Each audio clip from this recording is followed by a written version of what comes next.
Welcome back to the channel. This is Trendy Storm, and you are watching first part of What If Naruto Was Trained by an Unknown Uzumaki Before Graduation. If you enjoy this video, please like, share, and subscribe to this channel. Now wasting no more time, let's start the story. A man wearing a big cloak and a straw hat said, "Ah, it feels good to come back home after so long." As he entered Konoha, he had been gone more than 10 years. "I just hope that he's okay. Sarutobi did give me his word." He heard laughter approaching him at that moment. A Chunin shouted, "Darn you, Naruto, you won't get away with this." Instead, another shouted, "You've really done it this time, Uzumaki. You'll pay for desecrating the monument." Naruto Uzumaki. The man's mind began to race. He turned to face the mountain carved with the faces of the Hokages. Paint was all over the mountain. The Hokages resembled drag queens, and there was graffiti everywhere. The sight made the man laugh uncontrollably. He possesses the spirit of Kushina. His thoughts were cut short when he heard laughter again, this time from him. The man looked down the street and saw an orange blur approaching him with 2 Chunin on its tail. "Ha ha ha ha. You guys just don't have the guts to do what I did," he exclaimed in order to watch the blur fly by him with Chunin in tow. The man hid in a nearby alley laughing at the 2 Chunin who had vanished. A boy in orange emerged from the fence on the other side of the street. The man chose to initiate contact. "Ha ha ha ha. Too easy," exclaimed the boy. The man asked, "Oh? You think so?" "Gah!" the boy exclaimed in shock. Who are you?" The man began to laugh. "Me. Just a man who enjoys the thrill of the chase." "Nice work on the Hokages, by the way, they've never looked better." "Really? You think so?" the boy asked, beaming broadly. "Of course. Anyone with enough guts to do that is good in my book. So who are you, anyway?" He had to confirm as the man gazed at him, his blonde hair, blue eyes, and that smile. "Me? I'm," one voice shouted from behind him, "in a whole lot of trouble, Uzumaki Naruto." Uneasy, Naruto said, "Ga, Iruka-sensei, what's up?" Iruka turned to Naruto after tying him up and said, "Thanks for diverting him, I'll just take him back to class." "You're supposed to be in class, that's what's up." The man simply stared as the two vanished, saying, "You're welcome."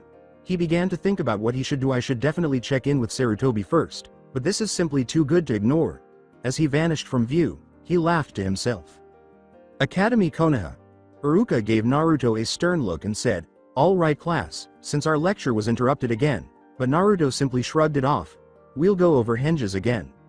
There was a loud moan from the class. "No moaning now, everyone come to the front and perform the jutsu." Nobody saw anyone in the shadows while the class practiced the technique. "Naruto-san, let us see how your ninjutsu is." "Next up, Naruto," exclaimed Iruka. Naruto took a step forward, but he quickly wore a smirk. Henge. A young, blonde woman with a good figure was revealed by a big puff of chakra. The issue was that she was completely nude, with the chakra clouds effectively concealing her. Due to a severe nosebleed, Iruka was taken aback and stunned. With a drop of perspiration streaming down his face, the man laughed and said, "Naruto, you truly are your mother's child." "Ha ha ha. That was my newest technique, Oryoke no Jutsu. Bakayaro. Don't go making stupid techniques." The man looked around at the other pupils. The other blonde is Yamanaka's girl, the big guy is an Akamichi, the wild one is unquestionably an Inuzuka, and the pineapple-headed guy is a Nara because he is too bored not to be. The kid with the sunglasses is undoubtedly Shibi's, and pink hair? That's different, and she seems to be staring at Uchiha. He began to twitch wildly, but he stopped himself before he could reveal himself and kill the bastard. Now that he was so close, he couldn't let it all go. He diverted his attention by looking at the final standout student, which was challenging because she was essentially hiding in her jacket. A Hyuga? It appears that she is the family's black sheep, and it was about time for one. He followed her gaze to witness it fall on the prankster he had previously seen. Who would have guessed? The princess's adoration for the lost prince could make for a compelling storyline later. I'll work on it. I have plans to make now.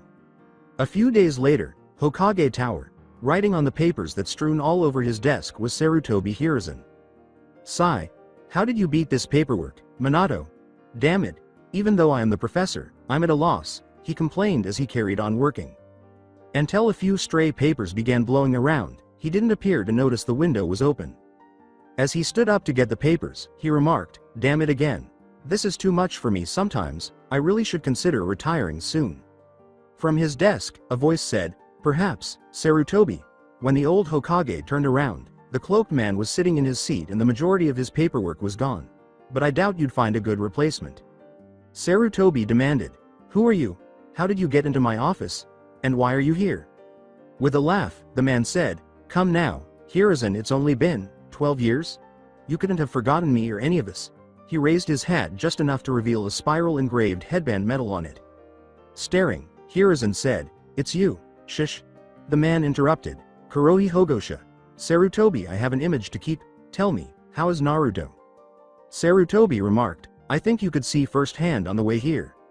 Hogosha laughed once more. He's just like his mother. His father, too. Hogosha questioned, Does he know? No, why not? He deserves to. You know well the reason why. With an invisible smirk, Hogosha remarked, Not really, I fixed that problem years ago. How? Inquired Sarutobi. Hogosha appeared to recite, A true ninja doesn't reveal his secrets until he wishes them to be known. I wish to train him. Sarutobi stated, The rosters have already been filled. Hogosha inquired, Who's he with? Haruno Sakura and Uchiha Sa. He began, but a coercive key interrupted. What? Hogosha essentially let out a roar. You dare place Minato and Kushina's only son with that thing? Have you gone senile? It was not my choice, the council's. The council's what? Said that the demon should be hated and beaten. Sarutobi, you know goddamn well enough that I won't stand for it. It's out of my hands, shish. Hiruzen, you're Hokage because you have to make tough decisions, not squander away with useless paperwork. I expected you to do better with this. Your laws aren't protecting him at all. Sarutobi inquired, Speaking of which, where is all of my paperwork? With the Hokage staring at him, Hogosha deadpanned, I burned most of it, took it to the lavatories around town, you know, more meaningful for it to be used as. And you might need glasses to read the fine print. Most of them were giving your power to the civilian council. I think I even saw an execution permission form for Naruto in there. In an attempt to find the right words, Sarutobi said, What? But how did you? Hogosha repeated, grinning, One of Shadow can truly find sanity when utilizing the Shadow's friends themselves. Just a phrase from Minato. That clever brat, laughs Hiruzen, so that's how he did it. As an aside, Hogosha chuckled and said, For the record, it was Kushina-chan that gave him the idea. A great woman behind every man. True, shish, Hogosha-kun. Hogosha remarked, You're catching on, Gigi. I still want to train him. Then you'll have to take Sasuke as well. Absolutely not. Besides, I've got a better idea. Sarutobi asked, Oh, and what would that be? Hogosha just grinned before vanishing in a cloud of smoke. The day following graduation, academy, on his way to school, Naruto hurried, genuinely pleased that he had defeated Mizuki Teme, learned a new jutsu, and passed. Ignoring the man at the desk, he entered the classroom. With his headband fastened around his arm, Shikamaru questioned, Hey Naruto, what are you doing here? I thought you didn't pass? Nope. See, I got it last night after a secret mission. Wanna know what happened? Naruto grinned. Too troublesome, that's what you always say. Only when it's true. You see the new guy. Huh? What new guy? At the desk up front, you know him. Naruto noticed a man with black flames on the sleeves and the edges of a dark blue kimono shirt standing at the teacher's desk. He was dressed in shinobi pants and odd shoes with metal on the heel and toes. He wore a big straw hat with a spiral engraved metal plate over his face. Nope, never seen him before in my life. Troublesome. At that moment, the hall began to thunder with heavy footsteps. The predictable sign of raging fangirls of Blonde and Pinkette was revealed when the door slammed open. As they shouted at one another, I was here first. The sound made the man in front twitch a little. The Nara is correct. Troublesome is a good word. Then Naruto called out, Hi, Sakura-chan. All the Pinkette could do was glare at him. Yorusei, Naruto baka. Move it, I'm sitting next to Sasuke-kun. The Pinkette received a glare from the blonde girl. Like hell he is, forehead. Sasuke-kun is mine. As a result, the two frequently engaged in a glaring argument or tirade. During this time, Naruto rose from his chair and knelt before Sasuke, giving him a stern look. The brooding Uchiha accepts the implicit challenge and glares back because they thought Naruto was bothering their Sasuke. The fangirls in attendance were glaring at him. The man in the front was watching carefully. Feeling a little compelled to take action, he had the foresight to put Shunshin seals on every seat in order to trick the teachers by having the students switch seats at random for a few giggles. Now would be a good test. He thought. He snapped his fingers rapidly.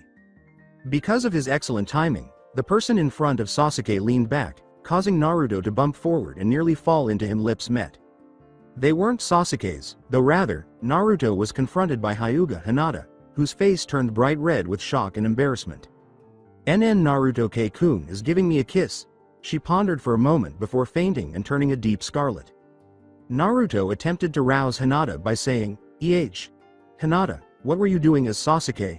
Hinata? Hinata." Although he was disappointed by Naruto's lack of response, the man in front of him laughed at it. "Well, this might be more difficult than I anticipated. That's just one more reason to keep going, hee. A fangirl said, "Hey, where'd Sasuke-kun go?" The others searched and discovered the Uchiha where Hinata had previously been before the fangirls could notice. His expression briefly changed from one of surprise to brooding. "Kya!" exclaimed one of the fangirls. The others quickly started squealing. Sasuke-kun switched himself with the Hyuga. "He's so cool." Next, Sasuke continued to brood and didn't bother to correct them. The man at the front stared at the scene incredulously through his hat.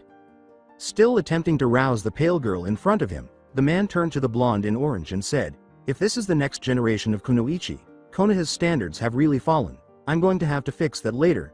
Minato's wish must not have been taken seriously by the village. Either that or there are more idiots in this village than I recall. Likely both. Just then, a bandaged Iruka came in to observe the man in the class in their current state. He fixed his gaze on the man, who used a series of hand gestures to clarify the situation. Dispute averted. The romance flag is raised but not visible. Blind idiots with ringing ears, have you got any earplugs? Iruka gave the man a blink while the other kunoichi genin were on the stairwell praising Sasuke, who as usual ignored them. He glanced around the classroom and saw that Hinata was in Sasuke's usual spot, unconscious. With Naruto attempting to wake her, he grinned as he turned back to face the man as best he could given his condition. He returned hand signals. Third drawer on the left. After checking the drawer, the man took out a new set. He gestured with his hands a few more times and gave Iruka the thumbs up. "Thank you, I will require these shortly. Carry on with your previous task."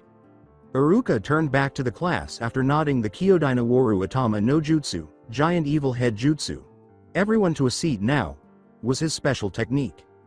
Everyone in the class sat down in less than 10 seconds after being startled. A cheer and a moan were heard as the list continued. "Now, today is the day you will be placed on a team of 3 with a sensei. You cannot have them changed for any reason, so don't whine if you don't get who you want. Teams 1 is, and Team 7 is Uzumaki Naruto, Haruno Sakura, and Uchiha Sasuke." The responses changed, and someone's growl could hardly be heard. Nobody knew who it was. Well, that was strange. Anyway, Team 7's sensei will be Hitaki Kakashi. Team 8 will be Inuzuka Kiba, Hyuga Hinata, and Aburame Shino. Your sensei will be Kurenai Yuhi. When the man heard her teammates, the now awake girl began to squirm in her big coat, but she woke up a little when he heard her sensei's name. "I think this will be more interesting than I thought. Hey, shy and wanting. Hiyashi is undoubtedly Hitomi's daughter, but she most likely needs a refresher course on family values that, along with the dissolution of the Hyuga Council and the caged bird seal. Well, another chapter in my life, I guess. Sigh." Finally, Iruka turned to face the man in front of her, who laughed. "And finally, Team 10 will consist of Yamanaka Ino, Nara Shikamaru, and Akamichi Choji. Your sensei will be Sarutobi Asuma. Now as for our mystery guest." The man rose, at least one head above Iruka, and said, "I suppose I would need to give my reason why I am here. Very well." The new genin could see that he had 2 medium-sized scrolls underneath a large one that was slung over his back. He pulled the hat back to reveal rich blue hair that was wildly tame. He had a scar across his throat and 1 or 2 wrinkles, though they appeared dim and green. There was a hint of mischief in his eyes. With pride, Hogosha smirked at the faces of the genin and said, "My name is Kurohi Hogosha. One of you kids gets the privilege to be my student, so who's it gonna be? To create the next, a legend has come back to Konoha." The class stared in wonder and curiosity, blinking at the man who was now known as Hogosha. One of the girls said, Sir?" Hogosha asked the questioner. "Yes, miss.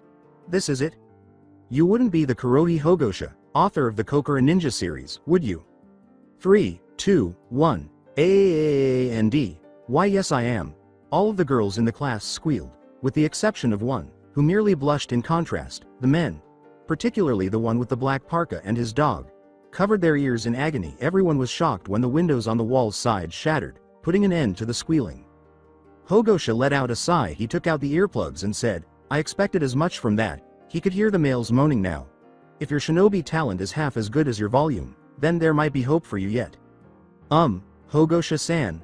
The reserved girl inquired. Yes, miss. Hinata said. Hinata Hyuga Hinata. Hogosha grinned and made the girl flinch a little, something he noted for later. Ah, Hitomi's girl, you look just like her. Now you were saying? Anyo. What do you mean by apprentice? Aren't you just a writer? At that, Hogosha blinked. You're kidding me, right? Hinata winced once more. Sorry. No, don't be.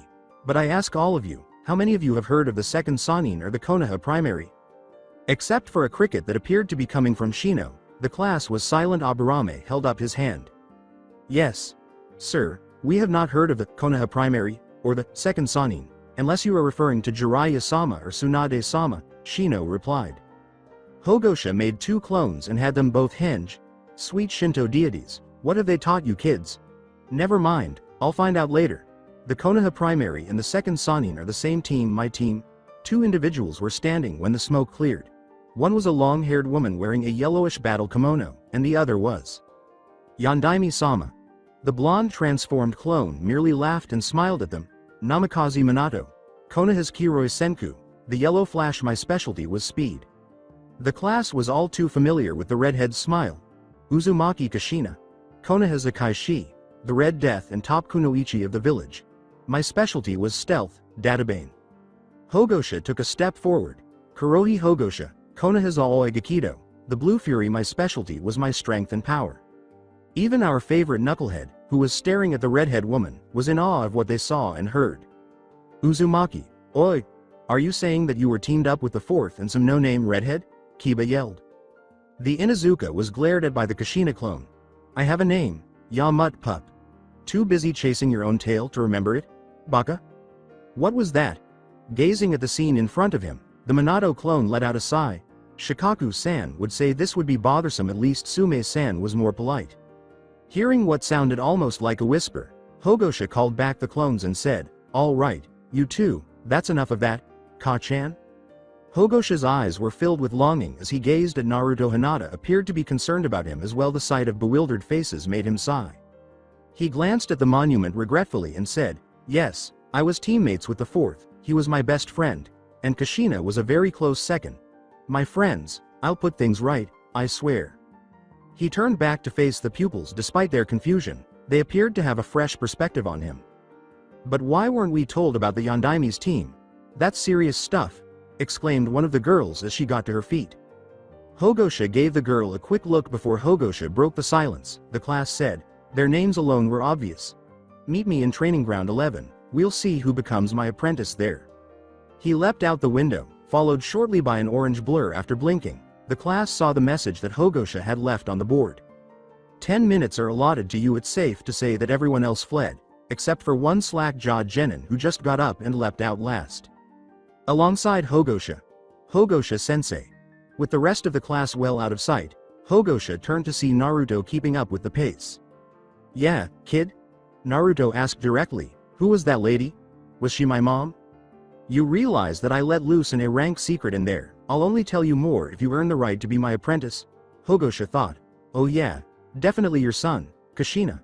It doesn't really matter. The only people with the potential I like are you and the Hyuga girl. This test will be manipulated to ensure that both of you perform well. The fact that it was a secret seemed to surprise Naruto, but it strengthened his resolve. Just you wait and see, sensei. I'll clear your test in no time. At that, Hogosha smiled maniacally inside. We'll see, kid, we'll see. With the exception of the Nara, they arrived at the training grounds and didn't have to wait long for the other students to arrive. Hogosha sighed and realized that the child was exactly like his father, down to later in life finding a problematic woman. He had to laugh when he recalled Shikaku's complaints about Yoshino during her pregnancy that, in its minority, was a problematic matter. After spotting Anbu in the trees, he decided to comply. He began to pretend to count the students. All right, let's see here. He threw a kunai into the trees and then pulled back on the ninja wire attached, bringing out one of the Anbu. This one with the kanji for root on his mask. 30 kids? I'll need one more. Hey, still got it. Okay. Root boy, get Danzo to hand over a kid around genin age, and his little plans stay hidden for the moment. The root agent simply vanished without saying anything. Hogosha looked around the classroom. Their bewildered expression returned. Hey, these kids don't look like ninjas. Note to self. tear down educational infrastructure and rework it from the ground up. What? I need a replacement kid for the one I take on as an apprentice. The teams have to be stable. A boy with black hair and pure white skin, who appeared to have been out of the sun for years, was brought back by the root agent with a slight smile on his face. After saying, "Danzo-sama sends his regards," the root agent vanished. Hogosha looked at the boy and sneered at that. The boy simply grinned and asked, "What's your name, kid?" He said, "Sai." "All right, Sai, go stand with your peers over there."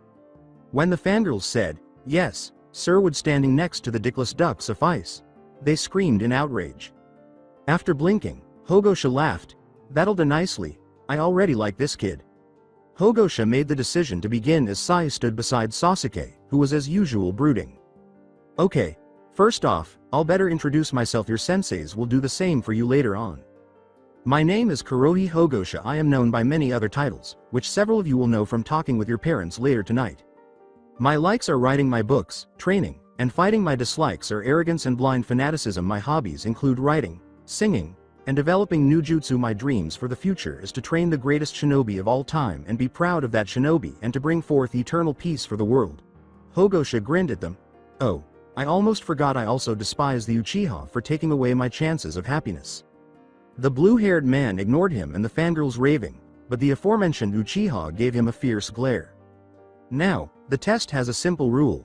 One punch you are all to face against me using every tactic you know. You have to make physical contact at least once. That person will be my apprentice Reed." He was interrupted when a blonde blur jumped toward him. Hoping to finish this quickly, Naruto jumped at Hogosha, but Hogosha ducked and grabbed his arm. Instead there was a screech in response. "Naruto baka, Hogosha-sensei hasn't even started yet." Hogosha smiled, ignoring the pink girl. "A preemptive strike trying to catch me off guard, not bad. Kid, seems you're more ready for the ninja life than the others are." Naruto smiled in response as he threw Naruto back to the group. Hogosha remarked, "However, this also shows overconfidence in ability. We'd have to work on that later." Next. Gatsuga. Looking. Hogosha saw two drilling forms approaching him. He appeared to look disappointed as he jumped back. "Seriously? Only 10 rotations a second? Come on, Inuzuka. Your parents spin faster in the bed sheets?" Kiba had the grace to blush as he looked horrified and exclaimed, "Why you?" He jumped at Hogosha, who just moved aside and gave him a quick neck chop.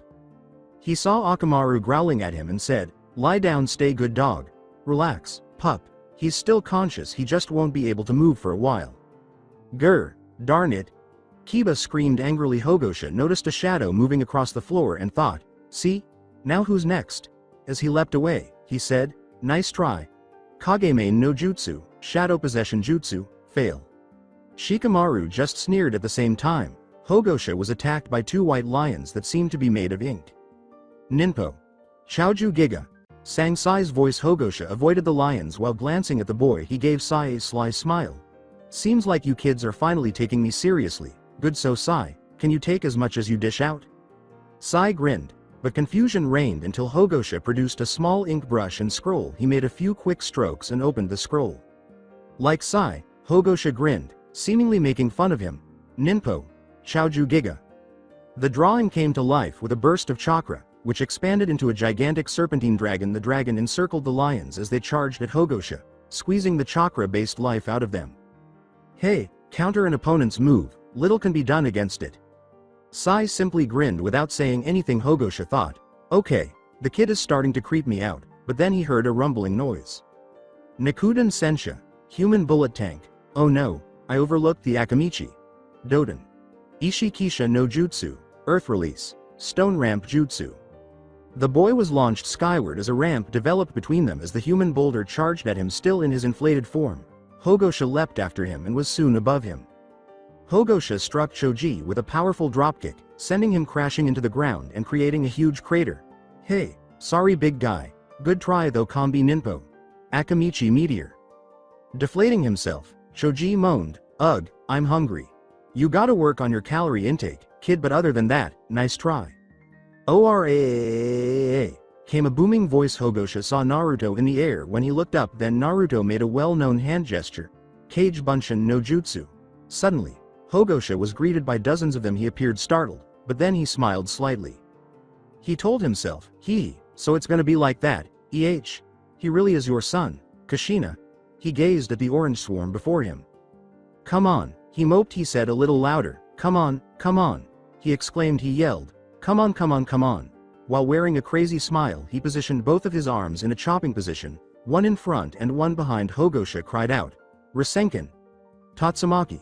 And spun so quickly that the air around him twisted into a huge cyclone. The torrent caught the shadow clones and a few other new genin, sending them into chaos. The first one landed a little off course. Damn it, I almost had him. Hogosha grinned broadly as he landed. Shadow clones. You really hold up to being the #1 unpredictable maverick, don't you, Uzumaki? Naruto gave a furious glare. Just wait for it, I'll pound you and be your apprentice. Then you have to tell me about Kushina. Hogosha's smile only got bigger. Then show me what you got, Naruto. As he brought his hands together in a standard seal, Naruto's frown and smile almost matched his own. Oryoke no Jutsu. Poof, a tall, lanky, pig-tailed blonde emerged as the smoke cleared, her decency obscured by the lingering smoke. Please let Naruto be your apprentice? Hogosha made a fake sigh and blinked. You'll have to do better than that, kid. With a frown, the girl transformed back into Naruto. Why didn't that work? What are you, gay? Hogosha just laughed. No, kid, I just like girls that are more dynamic. Naruto appeared perplexed. Dynamic. Hogosha gave a nod. Dynamic. Dynamic. Hogosha placed his hands inside the same seal and said, Dynamic, Oryoke no Jutsu. Poof, a blue-haired woman with considerably bigger breasts, hips, and rear end than Naruto's seductive form emerged as the smoke cleared. Her transformation had her pulling the top of her nearly too tight string bikini just a little bit, as if she were daring someone to open it. Her expression was eager and lustful. Apart from Naruto, who was shocked, Shino, who no one knew, and Sasuke, who was brooding. The genin boys and a few girls stared and were flung back by nosebleeds, who screamed out just one thing before passing out. DDDYNAMIC. Hogosha let go of the transformation, claiming to have heard the same thing said in an echo from the town. There was a faint surge of intent to kill that he nearly missed despite its small size. It was present and appeared to be aimed at Naruto. The girl with the pink hair threw back her fist in anger and exclaimed, Naruto, ooh! Look what you made sensei do, Shanaru. Shit. He looks like he will die from that punch. Hogosha quickly switched Naruto out and held a paper seal array in his hand. Little girl, let's see how it works like a backlash seal. Sakura's fist struck his palm, but her arm gave way a little, and she let out a painful scream as she felt and heard the sickening cracks. This development shocked Hogosha. What? She can't possibly be that strong. She wasn't a girl. What's your name? Type. She whimpered, H. Haruno S. Sakura, from the agony. And your parents? Then she sobbed in pain, Kazashi A. and Mebuki. After creating a shadow clone, Hogosha had to transport her to the medical facility. He was thinking as it went, Haruno Kazashi, the candidate for Hokage? Though I don't recall him or Mebuki possessing that strength. I am aware of his endurance. Hold on, doesn't Kazashi have a sister? He was nearly oblivious to the voice beside him as he was thinking. You hurt my friend. You'll pay for that. Shintenshin no Jutsu, mind-body switch jutsu. Whoa. Yamanaka, particularly women, are always cunning. She needs to be sent to the mindscape immediately. Hogosha concentrated his thoughts as soon as he sensed Ino coming in. Mindscape. Before long, Ino was in a huge temple that appeared to have been carved out of a mountain. Whoa. Sensei has some good taste if this is what he's thinking. Before hearing screams coming from deeper within, Ino was in awe, unaware that she was being watched. She began to run through the temple, asking, what was that? Was that Sensei? Black flame torches eerily lit her path as she descended farther inside, where she saw dried blood spattered across the tiled floor and black and white feathers scattered everywhere. She heard crying as well as the screams getting louder. She emerged with a person in a black flame pyre in an open room. Looking more closely, Ino saw that it was Hogosha, but very different. His hair was matted and ripped, his eyes were red and wet from an unknown number of tears, and his body was covered in self-inflicted wounds, many of which were still bleeding. Ino glanced at the proud man she had seen moments earlier with concern. Then she heard him cry. Dad, Aniki, Lee Sensei, Kushina, Minato, I'm sorry. I couldn't save you. I couldn't save anyone. It's all my fault. You're all dead because Beck. Hogosha continued to scream, crying out simultaneously to everyone and no one. Then Ino heard the rattling of chains and the flapping of wings as she stood there traumatized and afraid. As she turned, she noticed a big shadowy figure who seemed to be observing her with annoyance. It said, you shouldn't be here, child. and he raised a sword-wielding arm. Ino cancelled the jutsu in a panic and screamed. Ground of Training 11. Back in her body, Ino was yelling uncontrollably. She turned to see Hogosha staring at her. Fearing his response, she stumbled, "S-sensei, I am sorry about entering your mind and seeing that." Hogosha continued to glare at her. "I'll have to speak to your father about this." Ino lowered her voice. She looked at the ground and said, "Why yes, sir," with a hint of humility. Turning away, Hogosha tried to gather his thoughts. Fuck it. Why them out of everything she had to see? In any case, he noticed that the majority of the kunoichi were gathered in one location, along with the Aburame, Naruto, and that bastard Uchiha. He began flashing through hand seals, saying, "Hello, amusing reactions. Raiden. Shifuku Yorikobi no Jutsu. Lightning style. Blissful pleasure jutsu." Hogosha pelted the ground with his hands, sending the electric current to the kunoichi group, one of whom abruptly leapt away. The moans and groans of overstimulation through nerve clusters overcame that moment as the girls fainted from the pleasure they had experienced. Their minds went blank. Surprisingly, the girl who escaped felt less feedback after landing and moaned louder than the others. Despite this, she stood, albeit unsteadily, and did not attack. "Hey, Jiraiya-sensei was right again," Hogosha said with a slight smile. "The silent ones are always the ones, and Jiraiya would be proud of him for being a Hyuga Hoho boy if he didn't have so little idea. Well, I'll have to fix that later. Where is that Ba, or him now?" Kaden. Gukakyu no Jutsu. Fire style. Grand Fireball Jutsu. Hogosha nearly got singed when the Uchiha attacked, but he leapt out of the way. "That's the answer to that question." Then "Oh no, I nearly fell for him. Though I'm only 36, I'm already getting old." Hogosha simply glared back at Sasuke as he said, "You'll pay for insulting my clan.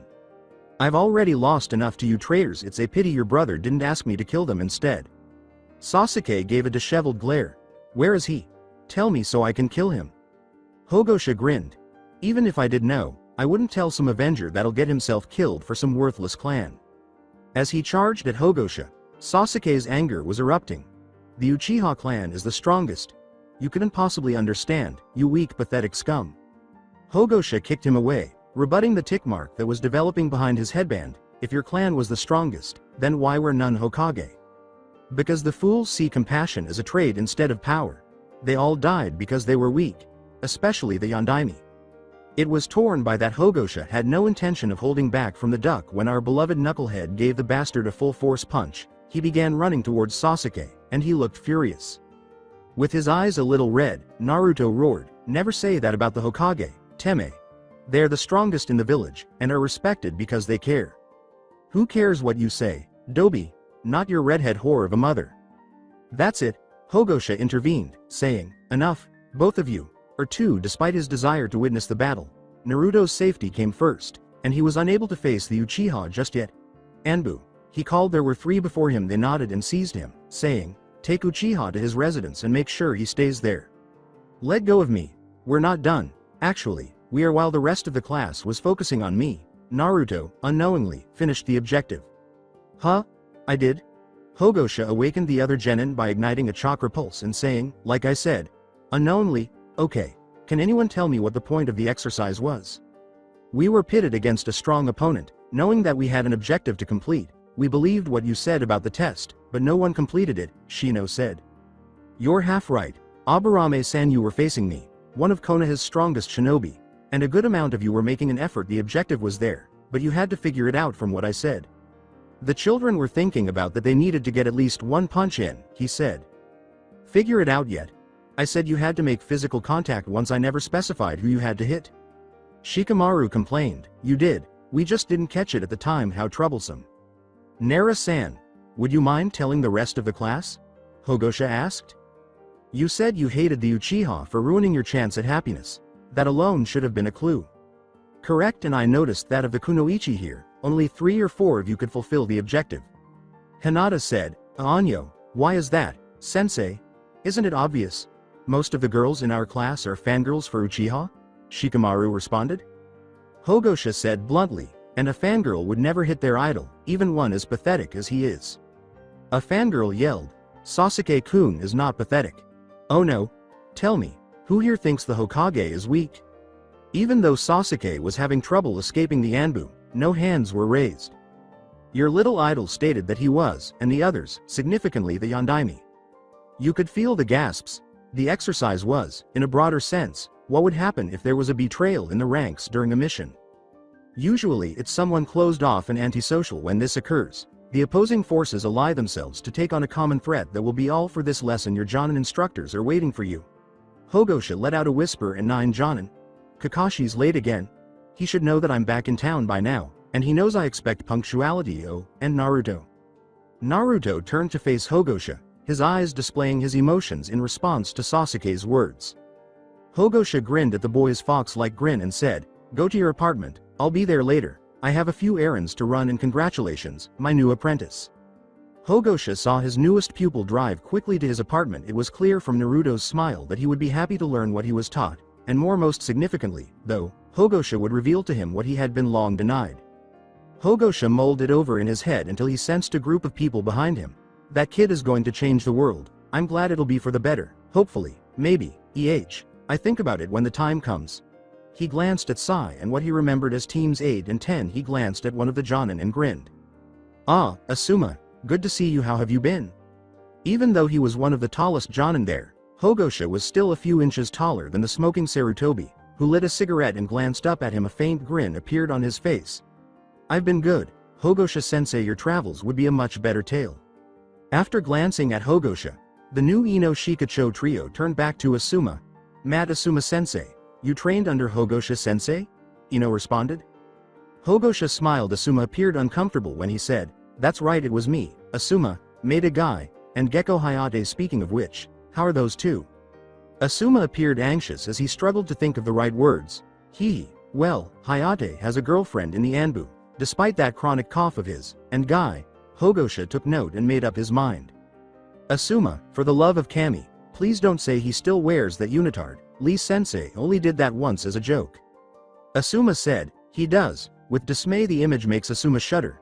"He even does these youth talks, and he's got a clone now, it says." "God damn it." Hogosha cackled. Threats and schemes to get Guy to grow up began to flow from his mouth. He finally relaxed enough to have a nice conversation after a minute or two. "So, the next generation of Ino Shikacho? I would have thought Kakashi would have them, considering Sakumo-sensei trained their dads." Asuma began, "I thought so too, but you know the council." Together, they uttered the scornful words, "Kissing ass for the sake of Uchiha." Sai, "Guess it can't be helped, can it?" "Ah, speaking of Kakashi, Sai?" With that smile, Sai said, "Hi, Hogosha-sensei? Due to the absence of Haruno-san and Uchiha, and Uzumaki becoming my personal student, you are now the 3rd member of Team 7. Go to the classroom and wait for Kakashi. At the rate this is, he'll be there in 3-4 hours tops. It'll be the classroom with the broken windows. Tell him the situation with the others, and if he has problems to see me." Sai shunned away after grinning at that. Asuma's throat cleared. "So, one of the strongest in Konoha. Where did that come from, sensei?" Hogosha laughed. "Hey, well, it's kind of obvious. I'm probably the 4th strongest of the village right now. There's your dad, Jiraiya. Even though he's out and about, Tsunade, despite her self-imposed exile. And then me, I haven't seen Jiraiya-sensei or Tsunade-sensei in a while, so I can't gauge for sure." Hogosha paused for a moment. "Orochimaru, I don't consider him part of Konoha, so I tend to leave him out, although he does make some awesome barbecue pork." With hunger, Shoji said, "Barbecue?" Hogosha smiled at the recollection. "Yup.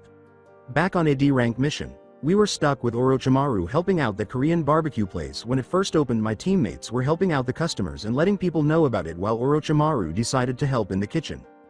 Kiba laughed and remarked, "That must have been a riot."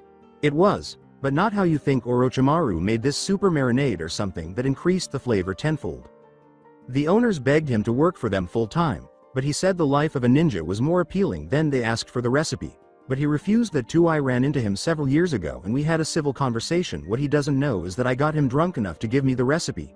He laughed as he took out a tiny scroll from his pocket. "This was before he got into the whole snake thing, so it's healthy to ma." Shoji interrupted him by swiping the scroll and rushing back to town while giggling uncontrollably. Shikamaru in particular, who had never seen the delightfully plump boy run, looked surprised. Hogosha blinked at his now empty hand before turning to face the dwindling figure farther away. "I was going to give it to Shuza, but this is going to be a bit more fun. You mind if I give a demonstration to him on stealing documents and avoiding retribution, Asuma?" Asuma blew out the smoke after taking a long drag. "As long as he can do that tomorrow, I don't think there will be a problem." Hogosha had a shadow clone pursue the Akamichi, but he said, "It won't." Then he turned to face the woman with the red eyes. "You know, if I didn't know better, I'd say you were Uchiha." Kurenai winced but kept her eyes fixed on him. "Although I specialize in genjutsu, I have no relation to them." Hogosha grinned. "Smart answer, my dear, so who are you?" She extended her hand and said, "Yuhi Kurenai, Konoha's genjutsu mistress." Hogosha accepted it. He kissed her hand, causing Asuma to wince slightly. "Kurohi Hogosha, Konoha's Blue Fury. I go by other titles, but that's my main one. A pleasure." At that, Kurenai flushed smiled. Hogosha said, "L likewise. Now, I hope it wouldn't be too much trouble, but may I borrow Shino and Hinata?" Hogosha responded. "I would like to discuss their actions during the test."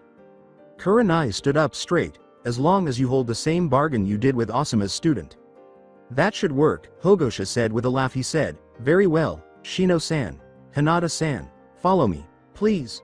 The two followed him as he returned to the village. "Oi, Kurenai-sensei," replied Kiba, "you sure it's a good idea to have them go with him?" Kiba, "Hogosha-sensei won't do anything to them," Ino replied. "Oh no? What makes you say that?" Shikamaru let out a sigh. Ino shuddered visibly and said, "It probably has something to do with what you saw in his mind, right?" She stumbled, I don't want to talk about it. Besides, shouldn't we go after Choji?" Shikamaru said as he left, "Nah, they can take care of themselves. It'd be too troublesome to go after him anyway." With Hogosha in real life.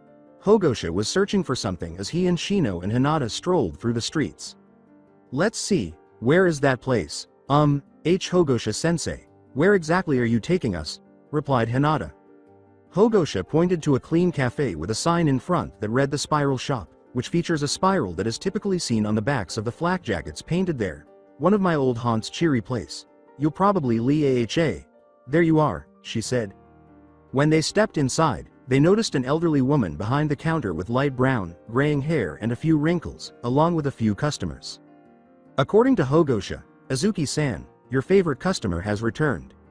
The woman gave a startled smile. "Hogosha-chan, it's been far too long. And what have I told you? Call me Anzua." "Hee, sorry, Anzua-san, guess I forgot." "Oh, it's all right, dear. So are these two your new students?" replied Anzua. Hogosha said, "Not exactly, I'm training him." After blinking, Anzua understood what he was saying. "Oh, you mean Naruto? I was hoping that somehow he'd wander here a few times, but most of the fools drive him off. I'm glad Tucci-san has a big heart for the boy." Hogosha laughed. "So he's been going there? I'll have to see him soon. So can we have a table?" "Your usual spot?" As they were escorted to the farthest booth, Hogosha remarked, "You know me so well, Anzua-san." He glanced at the two genin in front of him and said, "Thank you, we shouldn't be too long. Now, I would like to know your reasons for not applying yourselves during the test, Shino?" Shino straightened his posture a bit. "While during the test, I was analyzing your style to find any openings to exploit. To jump into the fray without any knowledge behind it would immediately prove foolish. I saw no openings and the test was over before I could achieve an attack," he stated. Hogosha gave a nod. He was looked at by Shino and Hinata. "I assumed as much. Thank you. You may leave, Shino-oi, Anzua-san. Get one of your awesome roll cakes for Shino to go," they said. He smiled. He tugged at the big scroll on his back, exposing a ton of storage seals. "If there's anything I know about the Aburame, is that they have a sweet tooth that puts their bugs to shame." Speaking of bugs, when chakra was inserted into the shibi seal, a medium-sized scroll with beetle-patterned borders emerged. "Take this to your father." Shino took the scroll and asked, "What is this?" "That is the documentation and stasis sealing of every significant insect I've come across in my travels. I figured your father would like to see and study them to help your family out creating new insects, but be careful. The wasps and bees in their eye. Kinda swiped from Iwa, they could be a bit touchy to deal with." Shino turned back to Hogosha after glancing at the scroll. "Thank you very much, Hogosha-sensei. My father will be very pleased." Hogosha laughed. "Oh, I know he will." Shino thanked Anzua and took the boxed roll cake before turning to the door. After grinning, Hogosha turned to face Hinata. "Okay. Hinata, what was your reason for not applying yourself in the test?" Hinata began to mumble as she looked down. "Anyo, I would have, but, well, you see. You wanted Naruto to know about his parents, and if you did land a strike, you think he would feel betrayed by you and hate you for it," Hogosha said. Hinata shuddered visibly. Hi. Hogosha let out a sigh. "Hinata, do you know why most of the village hates Naruto?" Hinata gave him a look. "Why, you know? Hogosha gave a nod. I can't say it directly, too many eyes and ears here, if you haven't noticed. And noticed? Hogosha nodded again. There are 6 Anbu within 40 feet. Your sensei is hiding with a genjutsu, believing my intentions are not so pure. The Hokage is watching through his crystal ball. He looked in a seemingly random direction, and Asuma is waiting and most likely angry that I made a move on Kurenai. He smirked. Not so say anything's wrong with her, she's just too young for me. Hinata was shocked and used her Byakugan to see if he was right. He was, how did you? No. There are things that even the Byakugan cannot see, but you must learn from experience so you can see without seeing. Hinata looked down again. Hi. Sensei. Hogosha looked at her in worry. He decided to try and cheer her up. You know, if you grew your hair out, you'd look just like your mother at your age. Heck, Naruto might like you with long hair. Hinata looked back up at him, tears looking to break loose. Hogosha saw and got serious. Hinata. What's wrong? The clan elders forbid anyone from talking Abby about her. Saying that remembering her WW would detriment my TT training. Hogosha scowled, but was raging inwardly. Damn those elders. Don't they realize that trying to forget only makes it easier to remember? Oh wait, of course not. They can't see past their nobility and all that bullcrap and Hiyashi allowing it. Ooh, I'll have to talk with him later. They act just like the Uchiha did. The morons. Well, I've got a surefire plan for those bakas, but first, he looked back at Hinata. Hinata, the elders aren't here, and honestly, you shouldn't have to listen to them. Hinata looked surprised. But as C-clan heiress, but nothing no matter their social standing, every child deserves to know their parents. Like Naruto-kun. Hogosha smiled, seeing as she got a bit of confidence back. Especially Naruto-oi, Anzua-san. Can I get a cinnacake, a standard-size cinnamon roll, and a box of your cinny minis? Coming up, Hogosha-chan. Hinata looked in surprise. Hogosha saw this and explained. I figured you'd be hungry after all that's gone on today, and it can also help with what I'm about to tell you. Anzua brought over a box of miniature cinnamon buns, a normal one, and a much larger cinnamon roll, one nearly twice the size of her head. Hinata almost started drooling. Oh yeah, can I get some icing for this? Hogosha asked, and Anzua gave him a fresh tube of it. Thanks. Now Hinata, I want you to visualize these cinny minis as shinobi, and their taste and aroma as chakra, okay? Hinata nodded, still staring at the giant cinnacake. Now, think of this regular cinnamon roll as, he toyed with the icing a bit, making a design of Naruto's head. Naruto's chakra, what does that say about him? That he's more delicious, I mean, he has more chakra. Hinata caught herself and started blushing. Hogosha chuckled at the slip-up. Very good. Now, what do you think the cinnacake represents? The Hokage? No. Here, let me make it easier. When was Naruto born? He took the cinnacake and started drawing on it. October 10th, 12 years ago. Oh, right off the bat and no stutter. Impressive. Anything else significant with that day? The Kyuubi was killed by Yondaime-sama. What if I told you that the Kyuubi couldn't be killed, only sealed, and into a living person only? After giving it some thought, Hinata came to a realization. Mean. After Hogosha completed the icing, a 9-tailed fox appeared on the cinnacake. The Naruto, cinnamon roll and a cinny mini were then positioned on top of each other. I take it you've figured it out. Minato used Naruto in the sealing of the Kyuubi no Yuko. He sighed, thus saving Konoha from destruction and giving Naruto an enormous amount of power to what he already possessed. The village sees Naruto as what he contains instead of what Minato wanted him to be seen as. A hero. He inserts an elongated kunai through all, and they have done everything to try and get rid of him. Why would Yondaime-sama do that to Naruto? Hogosha let out a sigh. He believed Naruto would be able to keep back the fox, as his wife did, and he could not ask anyone to sacrifice themselves for his son. As her mind tried to absorb everything Hogosha had said, Hinata was completely taken aback by the revelation. With a poke to the forehead, he revived her from near unconsciousness. He had a serious expression. Hinata, I have to ask this, does this change your feelings for him? What I revealed are S-rank and SS rank secrets you must not tell anyone, understood? She gave a nod. Hinata's face was redder than it had been when Naruto kissed her. Sensei, the only thing that has changed is that I feel deeper for Naruto-kun. He has gone through so much with no one there beside him. I want to be there for him, for everything, always. Hogosha put a hand on her head and grinned and laughed. He picked up the box of cinny minis and walked out of the booth after saying, then tell him Naruto needs someone like you. I can teach him all my skills and have him read everything in my books, but to have someone say it to him, that's something that can't be expressed in writing.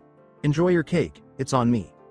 Hinata gave him a startled look when she noticed his smile. She turned to face the tower, took the Cine Mini, and put it in her mouth. After removing the kunai, Hogosha could almost see the sparkle in her eyes and laughed at her response. In the entire land of fire, the cafe was renowned for producing the best pastries. As he left, he put one of his own in his mouth. As he emerged, he asked, "Are you going to hide under that genjutsu all day, or can we talk face to face?" Kurenai came rounding on him, and the illusion vanished. Was all that true? Yes, every word of it? Kurenai scowled at Hogosha and said, "What the hell are you thinking telling her that?" She asked a question. I answered, "I speak the truth, something this village has been lacking for some time. Besides, this place holds some good memories for me." It seemed appropriate. The demonstration was the icing on the cake, as they say. Kurenai let out a sigh. "You do know she's addicted to cinnamon rolls, right?" Hogosha looked at Hinata, who was now consuming the cinnacake in great quantities, and blinked owlishly in surprise at the statement. His gaze returned to Kurenai. "May I overdid it a bit? Hee, Cinemini?" Kurenai glared at him despite her frustration. "What? How was I supposed to know? Hey Asuma, you mind getting your girlfriend back a few steps? I need some breathing room."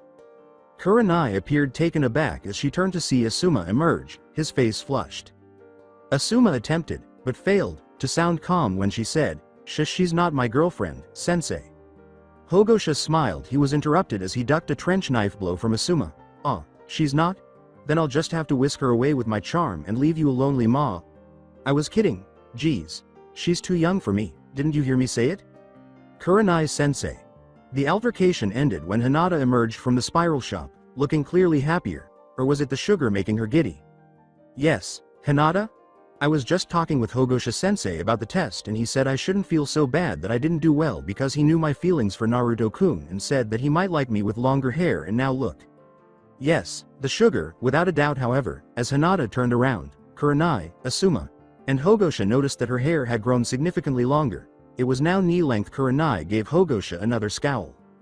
Hogosha said frantically, still conscious of the people nearby in case there was a scene, "What? Okay. So I used a jutsu that made her hair grow. I figured it'd be nice, and since Naruto apparently likes girls with long hair, he'd notice her." Speaking of which, he moved to avoid hitting anyone after spotting something in the distance. "Hogosha, what are you?" he called out to Kurenai, raising his hand before beginning to count down with his fingers. 3, 2, 1. Something was approaching at full speed now, and they could hear it when Hogosha ducked. Something hit the ground hard. He had a clearer view of the assailant. "You'll have to do better than that." And tan trench coat, brown miniskirt, mesh shirt, and deep purple hair. As he absorbed her form, he was quiet for a few moments. "Anko-chan." The woman gave Hogosha a seductive smile. She nearly burst out laughing at his response when she asked, "How's it going, sensei?" When she saw the test through the Hokage's crystal ball with him and a couple of other T&I department members, she did, just in case something wasn't right. With "dynamic" screamed out of their lungs, every man in the room passed out. To put it mildly, it was hilarious. She was aware that only her second sensei, or Kakashi, who was never on time, were insane enough to use someone else's jutsu at that level against them. Anko was taken in by Hogosha following Orochimaru's defection. Even though he was only there for a short time because of everything that happened, he taught her that a shinobi is only as good as their skills, but that doesn't mean they can't learn more. When he saw the young girl in front of him with the same attitude as the woman, Hogosha was dumbfounded. He made an effort to gather his thoughts. "Why, you look different, Anko." The snake mistress gave Hogosha a cheeky gleam. She wanted to laugh. "You like, sensei? Does it make me more dynamic?" she asked. She was actually striking the same pose. Hogosha was attempting to prevent himself from looking by mentally retrieving all of his teaching techniques. She dressed like that, and he considered her a daughter. He couldn't bring himself to do that to her, even though she was correct that it was dynamic, too dangerous, too young, if he remembered the reports of released shinobi from his travels. "Gangway." Hogosha heard the terrified yell of his own voice. "Oh, the shadow clone, how could that be?" Hogosha watched his doppelganger turn the corner as he turned to face the direction it had come from when the clone saw him. It threw the earlier recipe scroll at him. He called out, "Boss, catch," and scattered. After catching the scroll, Hogosha quickly acquired the clone's memories. He had a terrified expression on his face. Remembering clone in a flashback, Choji ran like a man possessed, and the Hogosha clone was pursuing him. At last, he saw him halting in front of a structure. Choji retrieved the scroll as Hogosha landed on him and sat on him. "I'll take that. Thank you. Now, you really had me going, but you forgot the rule as to low."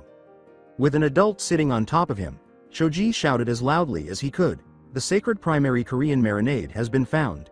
See, Hogosha gave him a startled look. He deadpanned, then glanced at his audience. Seriously? You named it? Wow, points off for lack of originality there? All of them were big people looking out of the building, every member of the clan Akamichi all looking hungry and hopeful. Oh, you fat son of a... Choji kicked himself up in a roar, startling him. I'm not fat, I'm chubby, Choji roared once more. See, Hogosha began to flee for his life, whispering, oh, shit. The Akamichi heir commanded, after him, and all of the clansmen began to pursue the clone. Flashback end. Shishti, cried Hogosha. It had to be Akamichi hour there, didn't it? Asuma questioned, what are you talking about, sensei? Two things, my former student. 1. Never call your one student fat, Hogosha said. 2. This street's about to get a lot flatter. How so? Inquired Kurenai. Akamichi stampede. There he is. At least 24 Akamichi clansmen were visible to the group, with Choji leading the way. According to Hogosha, oh Ryudama, get him. The Akamichi roared at them, their eyes blazing. Hogosha began speeding off, and the others fled to the rooftops for safety, narrowly escaping the crowd that followed him.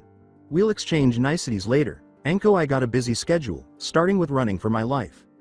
For roughly 20 minutes, Hogosha was frantically looking for the person who had received the scroll. Where the hell are you, Shuza? Come on, come on. Shikaku and Shuza were approaching from the opposite direction when he turned down a road. He ran up to them in a hurry. Shuza, Shikaku, hi. Look, I don't have much time and I'm in a hurry, so Shuza, could you take this? He placed the recipe scroll in Chao's grasp. And Shikaku, your son is more like you than I care to admit. He'll end up with a woman just as troublesome as Yoshino. Hogosha sensei. Looking over his shoulder, the blue-haired man saw the Akamichi clan wailing at him. Hogosha jumped over the two and drove away, leaving Shikaku and Shuza to fend for themselves. Shit. I'll talk to you guys later, I gotta go. He wrote, tell Inoichi that I need to talk to him. According to Shikaku, so do we kill Hogosha after this? Shuza glanced at the scroll, then back at him, only if this wasn't worth the trouble. It's Hogosha. As he prepared to be struck, Shuza said, fair point. About 6 blocks later, Hogosha paused his run to catch his breath. Then, before he went to get Naruto, he reviewed his mental checklist to see what else needed to be done. Verify Hinata's feelings for Naruto. Deliver scrolls to Shuza and Shibi, and him. Let's see. Inoichi comes next, followed by Kazashi. He sighed and turned to face the world. He could see where things stood, but a good deal of work had been done in the last 12 years.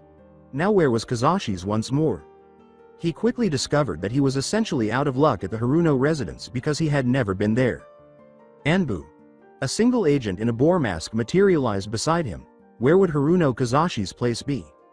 4 blocks west and 3 south, sir, and Hokage-sama wants to speak with you, Boar replied.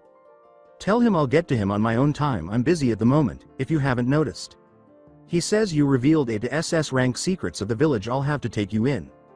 Hogosha scowled at the Anbu and said, those secrets are mine to reveal as I see fit, seeing as I have parts in them, so your authority is moot. Now leave. Boar obeyed and vanished. Hogosha began to make his way to his destination. Sincerely. Years ago, I told Gigi that no one is controlling me. I don't follow that counsel as it is. I set my own rules. Uchiha chauvinists. Damn you. Shortly after, Hogosha arrived at a modest older house with Haruno above the mail slot. They'll learn not to mess with me or Naruto soon enough. It must be the location. He knocked on the door after clicking up the stairs. The door slammed open and a short woman with goldenrod hair styled forward and down to a soft point was seen. Sakura. Where the hell have you been? She exclaimed in contrast to Sakura's dress. She wore a white dress with 3 red rings down the front. She saw Hogosha's face when she looked up. Hogosha-sama. What are you doing here? Hogosha decided to start a conversation after thinking, at least I know where Sakura gets the screeching from. Mebuki-san, so nice to see you. May I come in? I have some business with you and your husband. Oh, of course, please come in. She gave him permission to enter, and Hogosha did so after surveying the area. A few family portraits, the majority featuring Sakura. He noticed that Sakura's graded tests, all of which had high scores, were on the refrigerator. A typical family home thus far. Mebuki screamed, Kazashi. We have a guest. Get in here. Complete with loud wife and lazy husband, Hogosha thought at least there would have been more peace between Kushina and Minato. Oh, who am I kidding? Actually, It would be hilarious if Kushina and Naruto drove the village crazy. One of the tall men appeared and said, "Yes, Mebuki-chan." "Who is it?" He had angular mutton chops that nearly reached his upper lip, green eyes, and a lot of pink hair styled into 5 points. His yukata was a light shade of forest green. The greeting from Hogosha was, "Yo, Kazashi." Kazashi gave a startled jump. "Ho Hogosha-sama. Yes, yes, me now can I speak to both of you? It involves your daughter?" Kazashi inquired. What did she do?" Before long, the three of them were seated at a table. Prior to the genin separation into teams, I held a test for one of them to become my apprentice. "And Sakura won?" asked Mebuki. "Actually, Uzumaki-san did." The DMMPH, Kazashi covered her mouth, interrupting Mebuki. Hogosha glared at her in a reserved manner. "Yes, him. You're lucky your husband has the ability to keep you silent when deemed necessary." Kazashi said, "Please, Hogosha-sama." In an attempt to defuse the tense situation, turning back to Kazashi, Hogosha asked, "You were saying about Sakura?" Sakura showed an astounding amount of strength for someone of her structure and in the process broke her humerus in 3 places, and her radius and ulna in 2 places not corresponding to each other.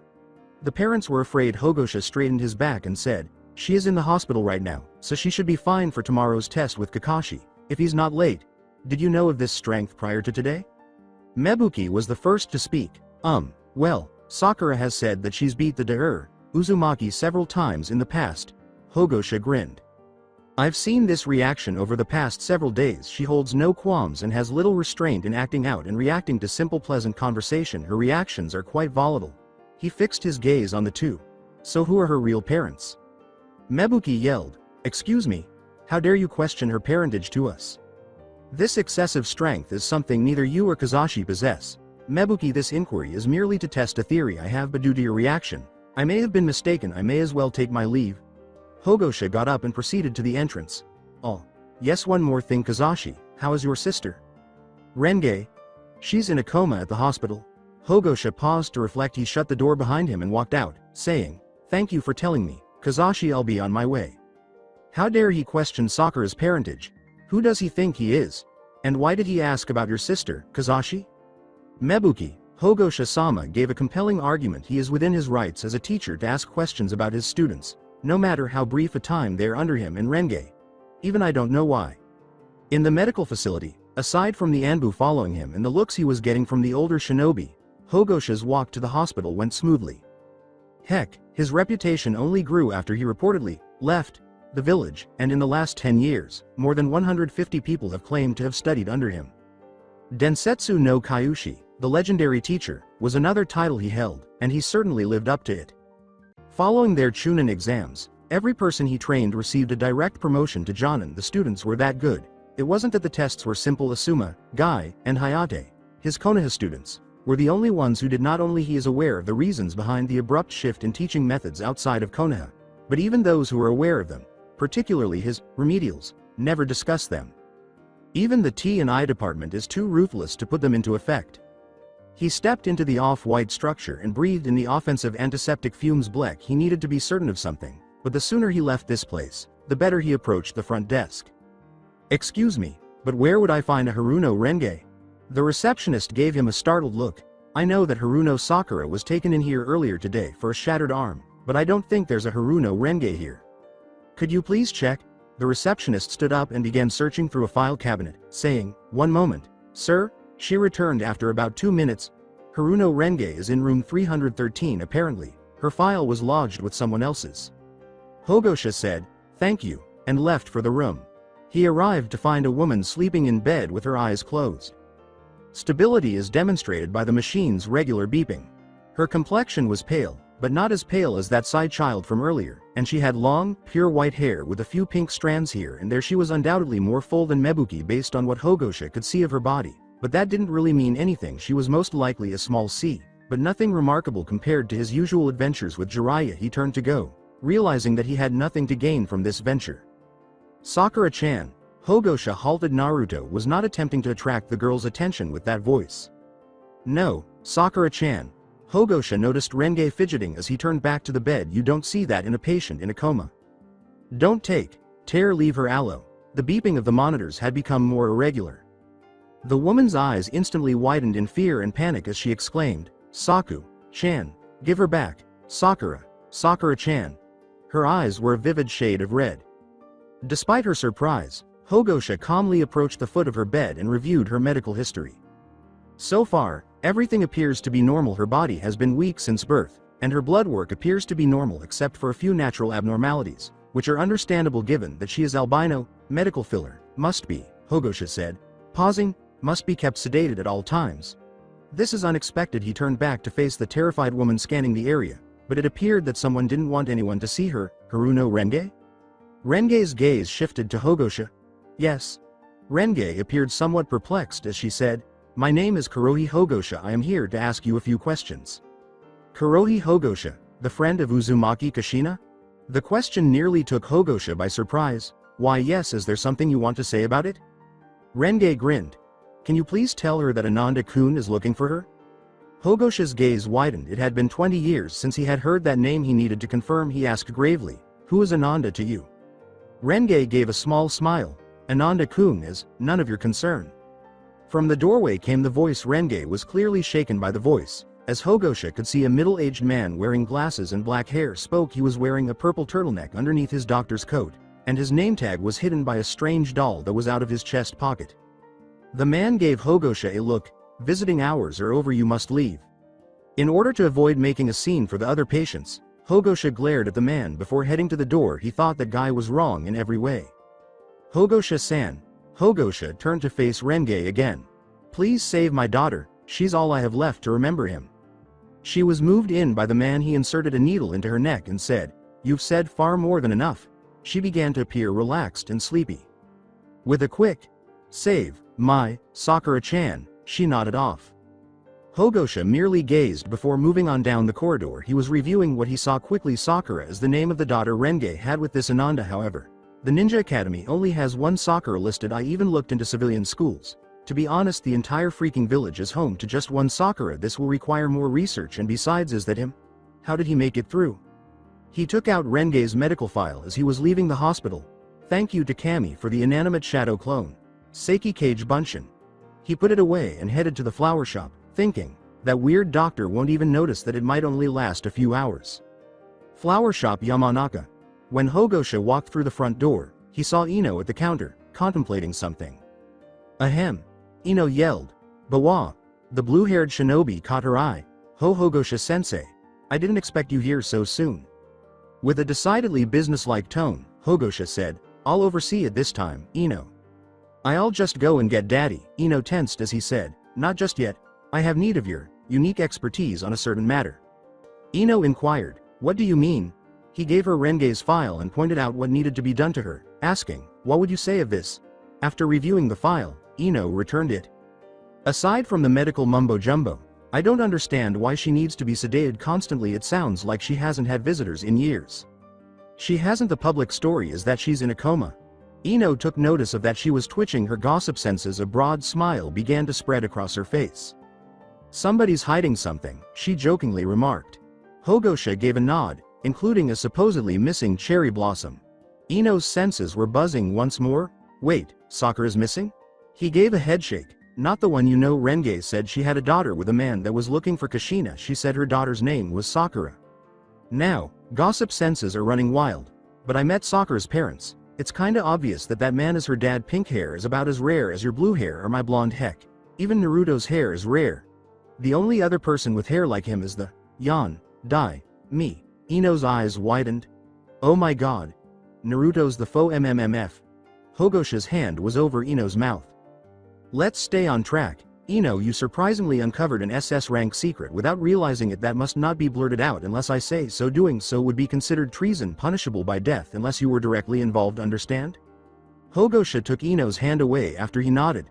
Who else knows? She said after she was able to breathe again. Aside from me and you, Sarutobi Jiji, Jiraiya, Tsunade, Kurenai, Asuma, and Hinata knows a bit more concerning Naruto, only because I asked her about. Ino concluded, her feelings for the knucklehead? Obvious, isn't it? Like painting the Hokage monument in broad daylight. Ah, but from what I heard, Naruto was finished before anyone even noticed it being done. Ino let out a sigh. Okay, maybe not the best analogy. Hogosha gave her a head pat. You're young, you'll learn now. Back on track, I plan to tell Naruto of his heritage later when I see him tonight, and there's also your personal mission I am to assign to you. Ino assuredly said, I'm listening. Sensei.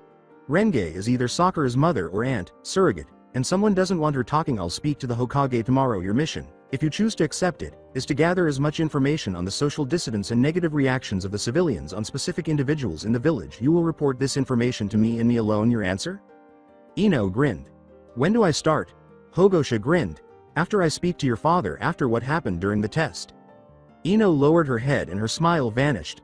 No fair, you gave an awesome mission to catch me off guard. Don't tell me you're backing out of the mission you accepted, Hogosha laughed.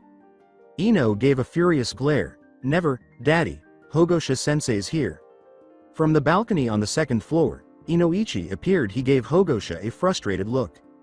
Hogosha yelled, Yo, my boar man, in an attempt to lift his spirits and perhaps keep his mind from becoming confused. Inoichi's head had a throbbing vein. Do you have any idea how bad that fiasco I had to deal with today was? You mean the stampede? I forgot it was Akamichi hour at the restaurant? Honest? That scroll was like a treasure to them and you practically waved it in their faces. You freaking baited them. Okay, for the record, I was only getting it back from Chao's son so I could give it to him directly. All of those involved were in a food-crazed hypnosis, especially Choji. Blame him. He's the one that blurted it out to them all. I had no idea the reaction would be that strong. A recipe scroll to an Akamichi is sacred text, you know this. And I was giving it the one I thought would be the most responsible with it. Speaking of, how is Shuza? And Shikaku for that matter? Inoichi let out a sigh. He indicated the kitchen and said, Yoshino came by a little while ago and picked him up. Shuza and Choji, on the other hand, the head and heir were simply standing there when Hogosha looked. Their faces were blank but joyful, and there was drool streaming from their mouths. Additionally, he noticed a bucket at each of their feet. They make it and taste it? Ino replied, Nope. That's just from reading the recipe. Hogosha blinked. How long have they been like that? An hour, said Inoichi. 2 tops. I don't know whether I find that funny or sad. Let's get back to why you're here, Hogosha. Oh, right, but did you at least get blackmail pics? Inoichi grinned. He produced an entire collection of pictures. He put them away and got serious, saying, Ino isn't the only gossip master in town. So who did she see? Hogosha said, Anguish and him. Inoichi let out a sigh. I take it Anguish was worse than my last run-in? Hogosha merely shivered and nodded. Ino appeared perplexed but worried. Hogosha-sensei? Who was the one that attacked me in? She gasped. There. Hogosha averted his gaze. I can't say his full name due to certain specifications, but I call him Yadiga. Yadiga.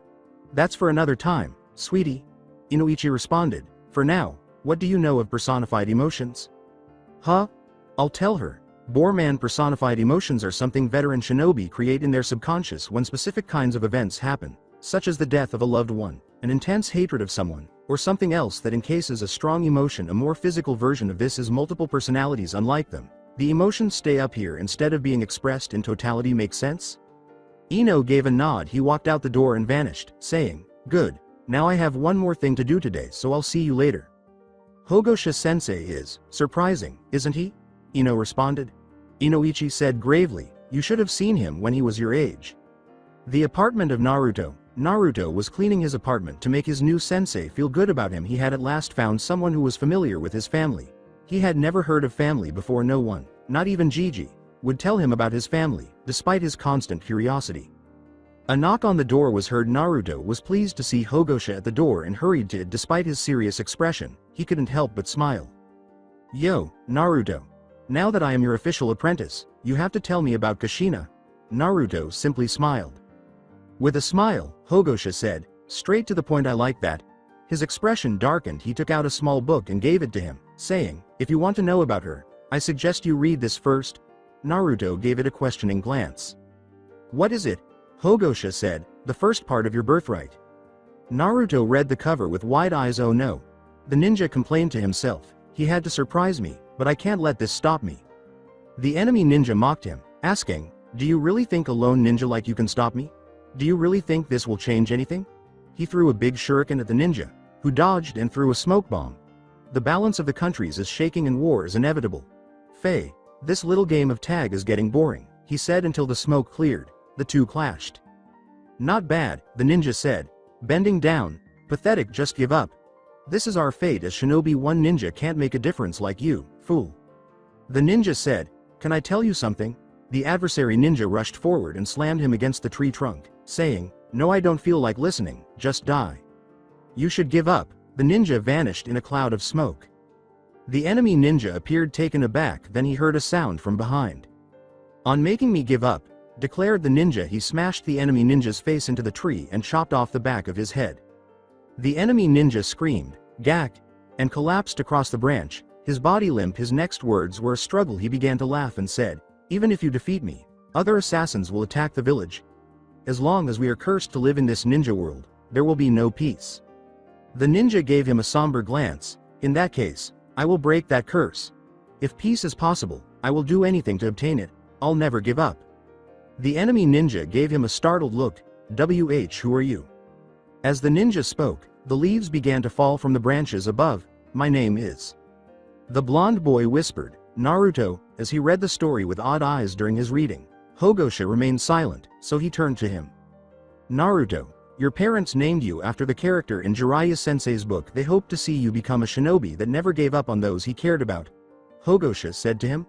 I want the same of you. Do you think you can do that? Naruto angrily exclaimed, yeah, but this still doesn't help about Kushina. Hogosha laughed. Read the back page before the author's note. When Naruto turned to the back, he saw a white-haired man with a mole on the left side of his nose and red streaks running down his face. He chose to ignore it in order to see the scrawls of two people. He read them quickly. Naruto. Hago-chan must have given it to you if you're reading this, and you have him assisting you with something crazy and risky, without a doubt. Don't worry, he always tended to get a little wild during training.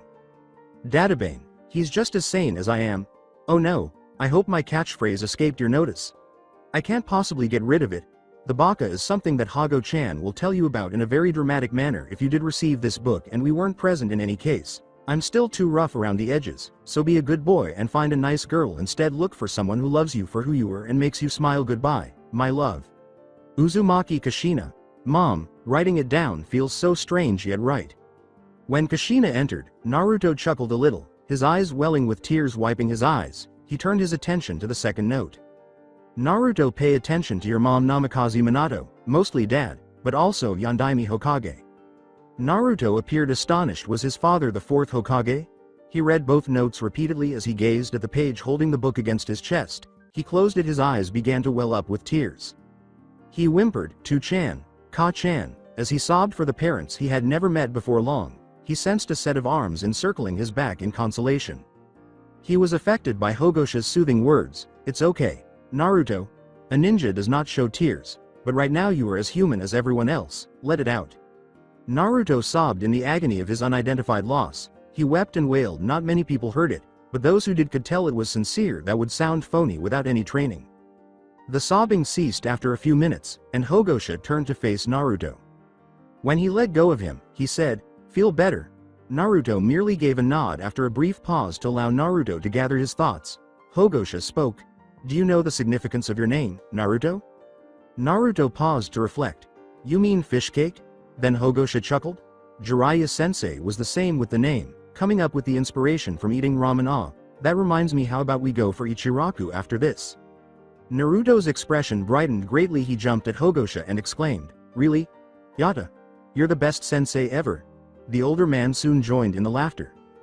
Hogosha said, Ha ha ha, okay, but only after I give this lesson. Naruto complained, Ah, no fair, lessons are boring. Hogosha laughed. Maybe how your teachers told you, but I have status in the field. Now, one's name can describe things about them before even getting to know them at all. Take your father's name for instance. What about it?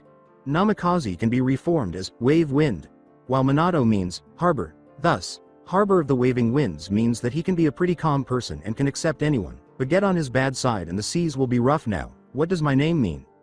Naruto's thoughts were beginning to ache. Oh, protector of the black fire. Very good. I hold a few secrets of my own, Naruto, and my name brings out one of them. Now, let's discuss some of the other clans. Aburame is translated as oil woman, which I find unusual considering little to no oil is used in their style. I believe it was changed for some reason from a buramushi, or cockroach. Naruto chuckled. Yeah, most people would keep calling them gokibori. True. Now let's get to a good name combo. The Ino Shika Cho.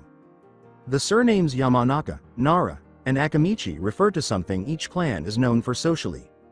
Yamanaka means, in the middle of the mountain where springs form and some of the most beautiful flowers can flourish.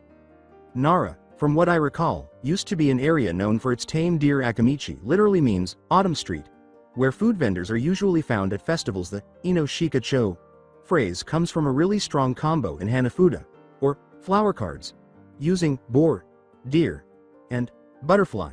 In that order. I haven't played the game, so I can't really say if it's that way for certain. Wait. Now I get why Sakura-chan always calls Ino pig, even if she doesn't look like it. Ah, but you may not notice, Naruto, but Ino has a good nose for sniffing out gossip, and digging in the dirt for all the juicy details. That made them both laugh. Okay, who's next? The Inuzuka, their name means, Hill of Dogs, which is noted through their practical symbiosis between their canine companions. Their first names are simple, referring to their dog's traits such as fang, claw, and nose. Pretty silly. If you ask me, the same can be said for their dogs, but some of them are really good conversationalists. Cool. Who's next? The Hyuga, their name means, towards the sun, and I find it sad that for their clan's all-seeing eyes that they are so blind. Naruto appeared perplexed. What do you mean? They believe themselves royalty and take little interest in what they believe isn't best for them. Morons. Hogosha glanced at Naruto. Naruto, from what you've seen of the Hyuga, how do they act? Well, they hold their head up like they smell something really bad. Even if I bathe, the only one that isn't like that is Hinata. She has her head down a lot and turns red when I get near her. Is she sick or something? She is, indeed, ill, and Dr. Love is going to pay her a visit. Wow, that sounds so corny. Do not write that in the books, Hogosha thought to himself. Instead, give it to Jiraiya-sensei when you see him. Not in the way you think. Naruto, let's continue, shall we? He asked, returning his focus to Naruto. Okay, next up is the Senju clan. Senju. Who's a Senju? Senju was the family name of the Shodai and Nidaime Hokages, Hashirama and Tobirama. Hogosha said. They're called the Clan of 1000 Skills, but it is rumored that they can utilize a 1000-hand seal jutsu that is impossible to counter and can do so in a single instant. Sugoi. Hey. What about Gigi's clan? The Sarutobi clan. Hey. Alright, Sarutobi means monkey jump, which shows with their clan's summons of apes and monkeys. I once used the monkey summons in a battle back in Iwa. It was a very enlightening experience, let me tell you. How? Another time. Naruto. Now, the old man has 2 titles for himself. The God of Shinobi and the Professor. What does that say about him? Naruto asked. That he knows lots of jutsu and would like to teach them. Hogosha laughed. We'll find out when we see him tomorrow. Okay. Now we must talk about Uchiha. Naruto moaned. Not the Tamiz clan. My other teachers always said nice stuff and how strong they were. I don't want to hear it. Well, it's a good thing I'm telling you, because I don't care if the Uchiha's name is dragged through the muck. I actually want to see it happen. Naruto's face changed in an instant. You have my full attention, sensei. Good. Uchiha is another way to say Uchiwa, a type of fan that is used to increase flames in furnaces. This is shown in their preference to Kaden Jutsu and their penchant for war. War. What do you mean? What I mean is that every single war, battle, rivalry, and conflict in the history of the shinobi world was started by the Uchiha. Blood has been shed, lives lost, families eliminated, all for the sake of greed and power. Hogosha sighed with rage. Why would they do that? Naruto, the Uchiha's Sharingan is capable of copying any jutsu it sees outside of Kekkei Genkai. They started wars to steal techniques from friend and foe, but most were enemies, especially the Senju and Uzumaki. Uzumaki? My clan was hated. On the contrary, Naruto, your clan was well liked. But let me finish ranting about the Uchiha, okay? Got it. Now where was I? Oh yes, the Uchiha's lack of popularity. So anyway, a little less than 80 years ago, the Uchiha were on their last reigns, and the Senju, being led by Hashirama-sama, offered them sanctuary by creating Konohagakure no Sato. All the Uchiha but one, their clan head Uchiha Madara, wanted to stop running and agreed to join the Senju and the other notable clans. Madara, being a true Uchiha, left Konoha and swore revenge upon the clan that betrayed him. Later on, Madara returned to face Hashirama for Konoha, but he had a secret weapon. What? The Kyuubi no Yuko. Naruto was taken aback. Did Madara possess the fox? There was an underlying anger that he could feel coming from within. Yes, the Sharingan has 2 more forms, The Mangekyo and Eternal Mangekyo, there are certain prerequisites to gain them. For the Mangekyo, the Uchiha must kill their closest friend. What? That's stupid. That's nothing. The Eternal Mangekyo can only be gained afterward by replacing their eyes with their own siblings' Mangekyo. That's even more stupid. Why would they kill their own family? Naruto was furious. As I said, they only do it for power, and the Eternal Mangekyo has enough power to control the Biju. That was how Madara used the Kyuubi against Hashirama. It was a fierce battle in what is now known as the Valley of the End. Hashirama's Kekkei Genkei of Mokuton Jutsu was powerful enough to withstand the Kyuubi, and later released the forced bind used by Madara to control the Kyuubi after the battle. The Kyuubi was sealed into its first Jinchuriki, or host, Uzumaki Mito, Hashirama's wife. Naruto was taken aback once more. Didn't he hold the fox first? Hogosha went on. You see, Uzumaki are inherently immune to the Sharingan in totality, meaning that any Uchiha can't copy anything an Uzumaki throws at them unless they already knew it, which was unlikely. So, I need to make sure I don't be friends with Sasuke Tem and not let the furball out near him. Hogosha began to laugh and blinked. Hey, what's so funny? Ha ha ha ha ha ha ha. Sorry, Naruto, that's just how Mito-sama referred to the Kyuubi when he made her mad. Really?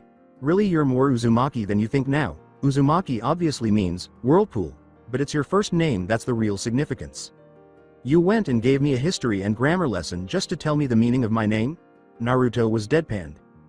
Hogosha gave a shrug. I like building suspense, sue me. Oh, I'm gonna sue ya. Don't tell me you didn't enjoy the lesson. That's not the point. You sure about that, Maelstrom? Naruto said. Yeah, Maelstrom. Yup. Hogosha replied, that's the other and true meaning of your name, Uzumaki Naruto. The Maelstrom of the Whirlpool? Sounds powerful, doesn't it? Yeah, it does, Naruto said with a broad smile. Maelstrom of the Whirlpool's waving winds, future fire shadow, he laughed. Sounds like a mouthful. Oh, and you can't reveal your father just yet. Naruto had a shocked and disappointed look on his face. What? Why? Naruto, if you went out and told people you were the fourth Hokage's son, what do you think would happen? He paused to reflect.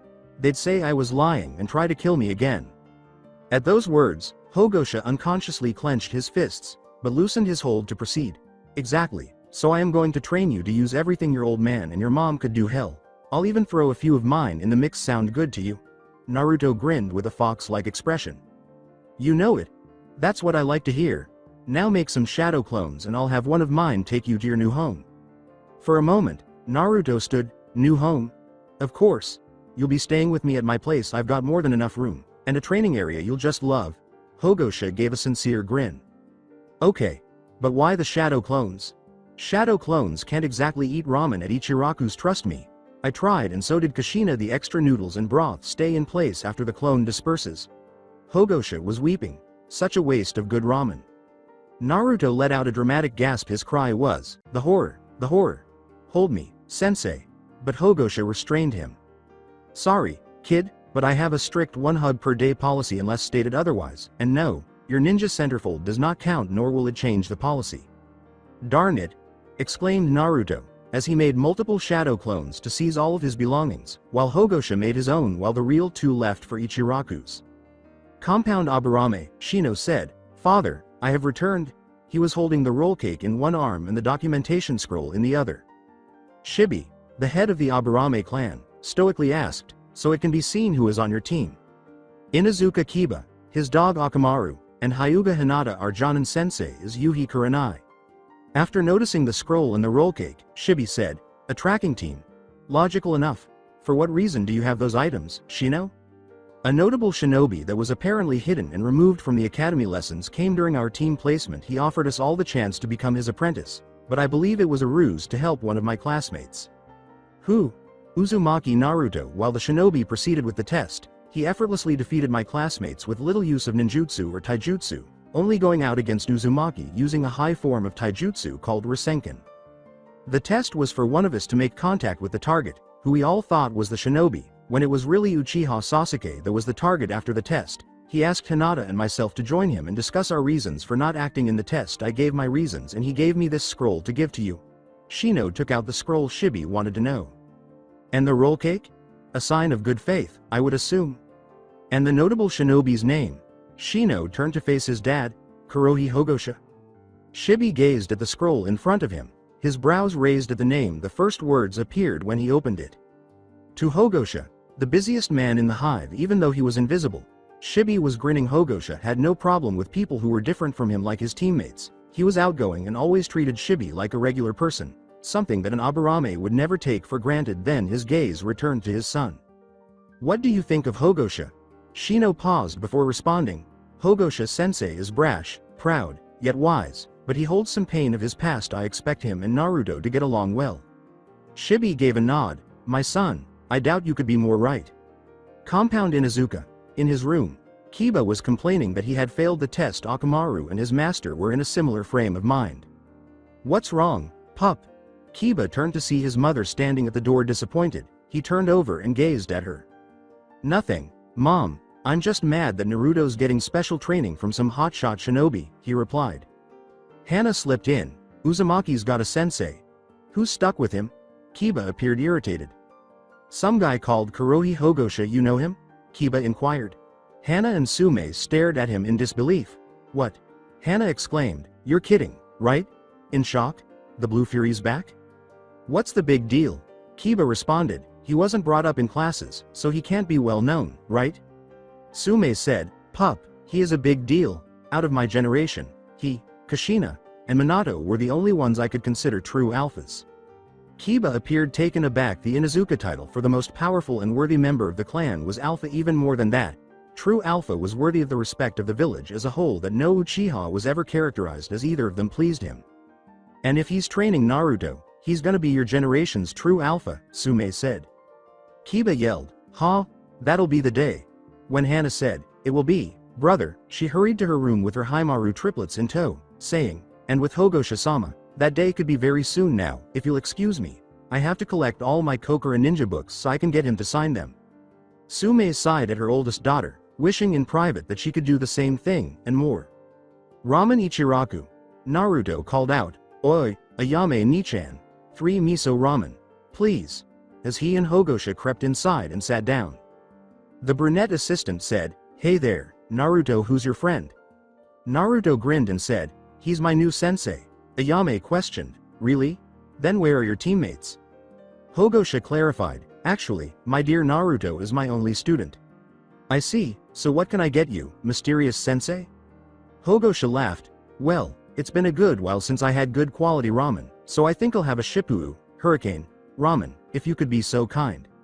Ayame was perplexed. Sir, I don't think we have that very. From the rear, a voice said, It's okay, Ayame-chan. Everyone turned to see an elderly man with squinted eyes and tanned skin. It's a house special that's very exclusive. I don't put it on the menu for everyone to order it. He turned to Hogosha. You've got a lot of nerve coming here, Hogosha. Hogosha grinned. It takes nerve to see old friends after so long, Tucci. Tucci laughed and his smile brightened. Ha ha ha. Same old Hogosha. I guess this means I can take out the old photos? Hogosha smiled. Given that Naruto is receiving the full information course, I was hoping you would.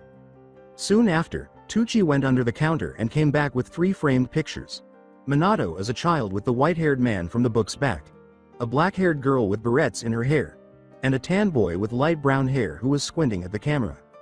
Is that you and Mom, Dad? As Tucci was hanging the photo on the wall, Ayame inquired. Yes, it's Jiraiya-sensei, Minato-kun, Kami-chan, and me. You were on the same team as Da-er, the Yondaime? Cried Naruto as soon as he remembered Hogosha's warning. Naruto caught himself. I was a ninja, but Kami-chan and I were never able to be full ninja again because of a mission to find Kushina. Since we became a team, we both felt that we were holding Minato back, but we didn't mind. Even though he was always in the lead, he pushed us to keep going and was quite disappointed when we were unable to be Ninja. Kushina and Hogosha, however, continued to be his teammates for the Chunin exams. Despite this, the team was unbeatable ever since. Tucci posted another picture of Jiraiya and an older-looking Minato, but this time there was a taller blue-haired boy wearing a red jacket and a girl wearing a yellow battle kimono and long red hair. They were both beaming at the camera. Naruto remarked, You guys look really happy. Hogosha sadly remarked, We were, Naruto, we were, and began massaging the scar across his neck. To lighten the mood, Tucci said, Hey, this place wouldn't be here if it weren't for you 3. Really? Tucci nodded and displayed the final picture, which showed Minato, Kushina, Hogosha, Tucci, and Kami in their late teens. Though Tucci appeared to be a little older than Hogosha. In front of the ramen bar at its grand opening, Ayame and Naruto asked in shock. Tucci, you didn't age well despite being younger than me. You appear to be in your late 40s, Hogosha chuckled. Tucci retorted in jest, you're just lucky I don't have you on the banned customers list, ha ha. Laugh it up, blue boy. Oh, I remember you now. Ayame pointed to Hogosha, who gave her a questioning look. You're Mr. Black and Blue. Tucci laughed, Hogosha made a face fail, and Naruto gave him a questioning glance. Sensei, another title? He inquired looking at Tucci. Hogosha complained, more like a child's attempt at saying my name and mixed it with my hair color. So how about that ramen, old friend?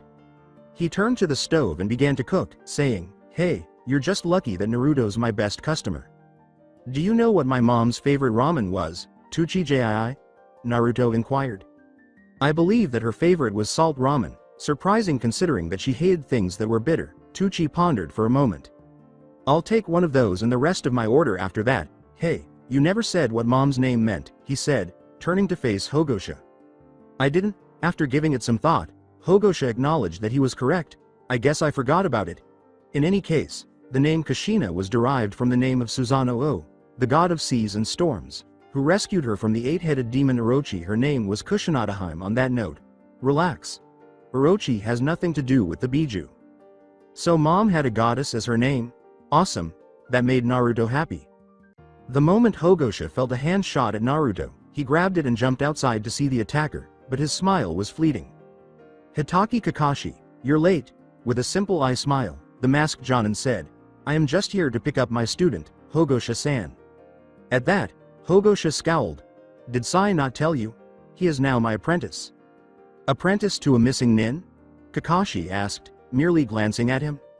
I've been a freelance shinobi for even longer, and my banishment was lifted 5 years ago. Hogosha smiled. You assumed I was missing nin, but I wasn't like you think. You're doing Obito a favor by taking Sasuke.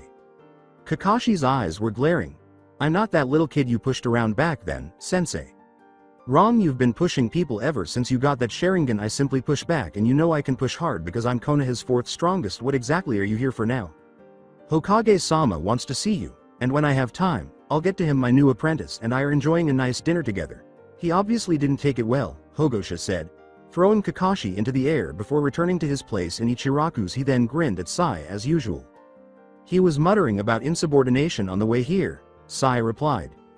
He laughed and said, that Sharingan is obviously affecting his brain. You're dismissed. Oh, and watch out for the Uchiha, but never put your trust in him. Sai gave a nod before vanishing in a cloud of ink. As Hogosha sat down and watched their ramen emerge, he thought, Sumi Bunshin, ink clone, not bad, kid. Only the most discerning connoisseurs of the sacred noodles could dare to gaze upon such majesty. Shippuu ramen was like other ramen, but most people would say it looked like a messy dish. In reality, it is a mashup of all ramen varieties combined into a swirling cacophony of taste and aroma. That's what Mito said when she made it, anyway. However, she was correct. Hogosha would savor every last drop of Shippuu ramen, which was the best.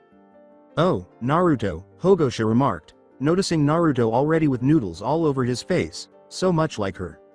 Yes, sensei? Naruto's mouth was full as he spoke. It seems the old man wants to see us, so let's finish these quick. Hooray! Can I sample your Shippuu ramen, please? With a smile, Hogosha said, only if you finish yours and I'm not done yet. At the challenge, Naruto smiled and said, you're on. Compound Hyuga. The sugar rush from the cinnamon roll smorgasbord had worn off long ago, and Hinata walked steadily through the halls of her ancestral home, her now long hair swinging wavedly.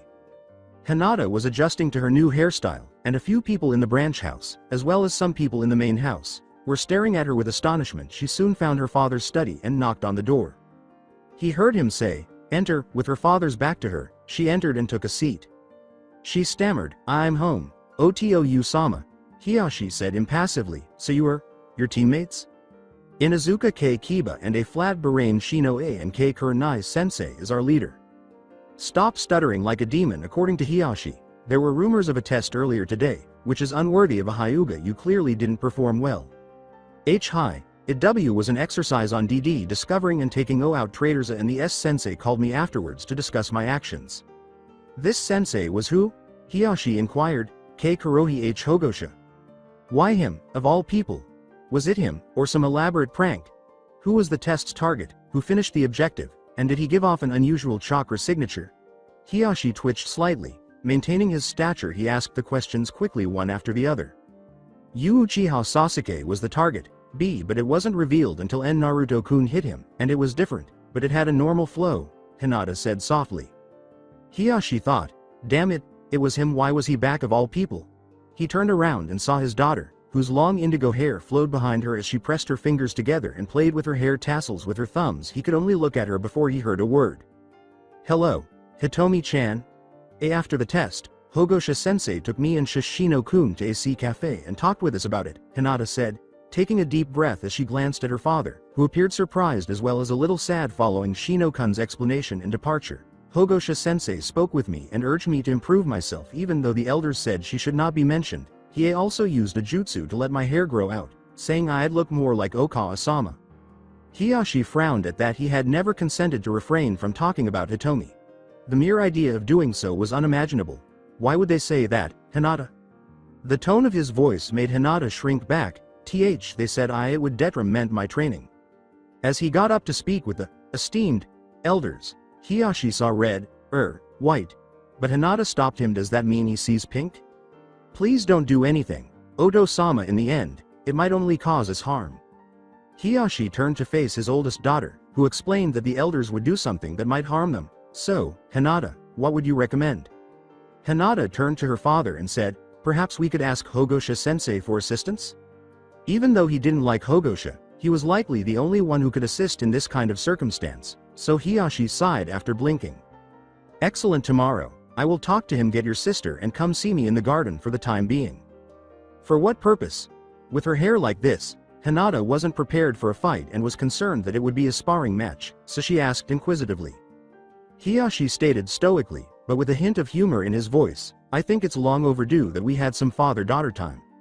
Hiyashi could swear he saw not just his late wife but a certain redhead silhouetting Hinata, and he fought the urge to sigh as Hinata got up and walked out of the room with a slight smile on her face and her hair blowing in waves behind her. Why is Hogosha the only person who could be of assistance to us? The Tower of Hokage, Sarutobi and a few shadow clones were performing the cage's dreaded task of paperwork when Hogosha and Naruto entered the Hokage's office. Hello, Gigi, Naruto called. How are you doing, Naruto? The aged Hokage asked as he filled out the last document on his desk. Finally, I believed they would never be completed. Never say never, Gigi, Hogosha replied.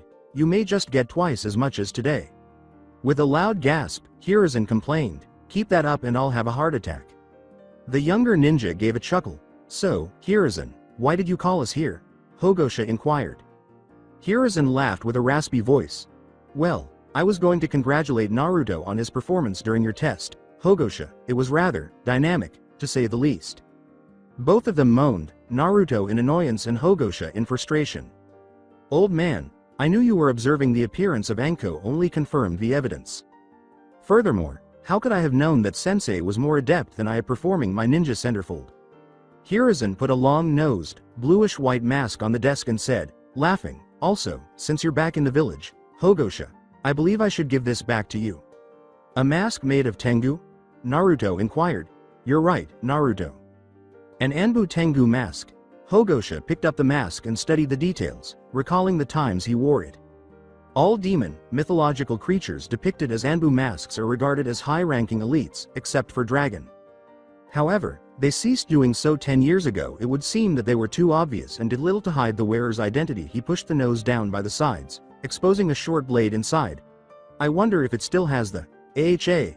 He then covered the shoulder with the mask on his left arm and said, thanks, Hiruzen. It's still there and has been kept sharp. I want you to return to my place with my shadow clone, Naruto, in the morning. We'll talk about your training.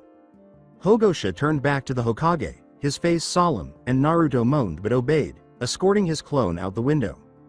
Now, Hiruzen, what exactly did you call me here for?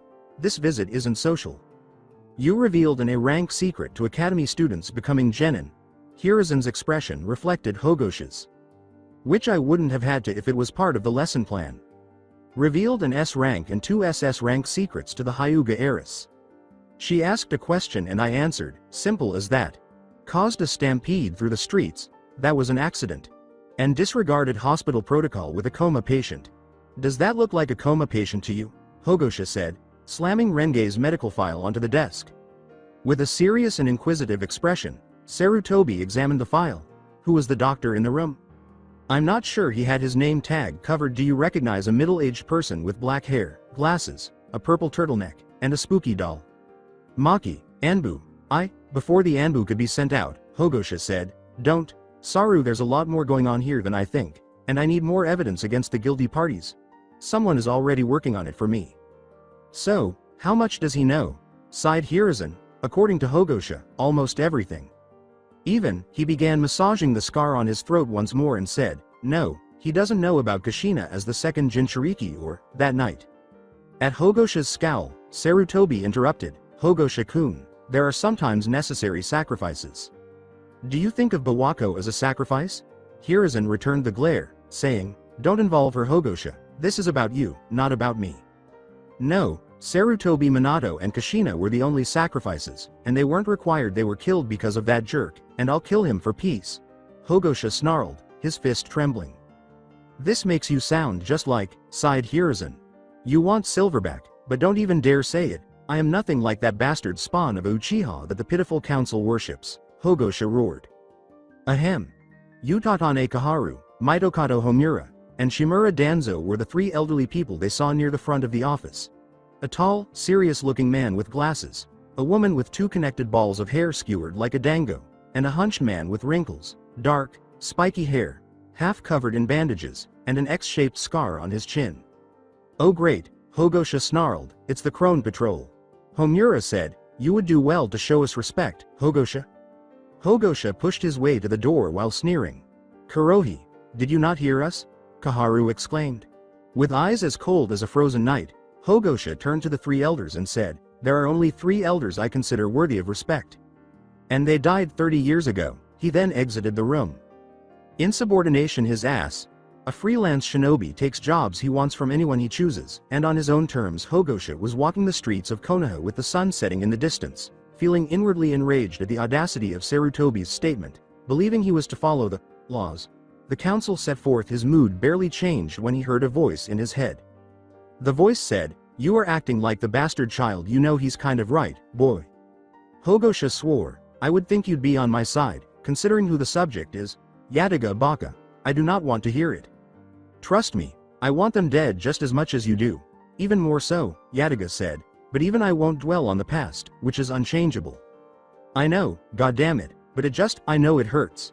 The memory of their death is unpleasant and not something to think about in a trivial way, but you will soon have to tell the child everything. Hogosha laughed and said, hey, tell me something I don't know, Yadaga.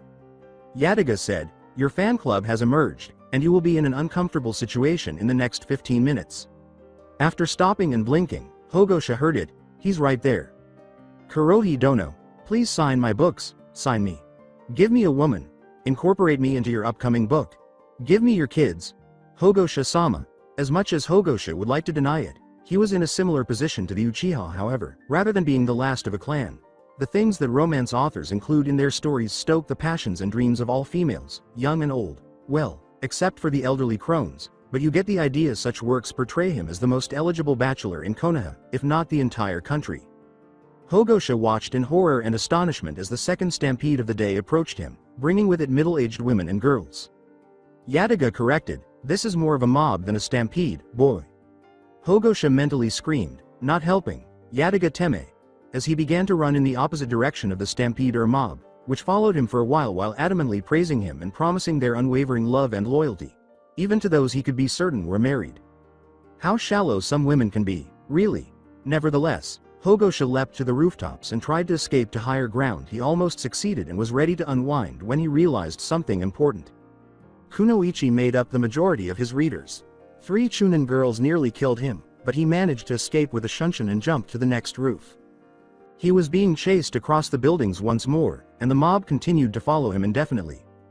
As he ducked another jonin, Hogosha frantically asked, any ideas, Yadaga? Yadaga said nothing. Oh, hurry up, now, he thought to himself.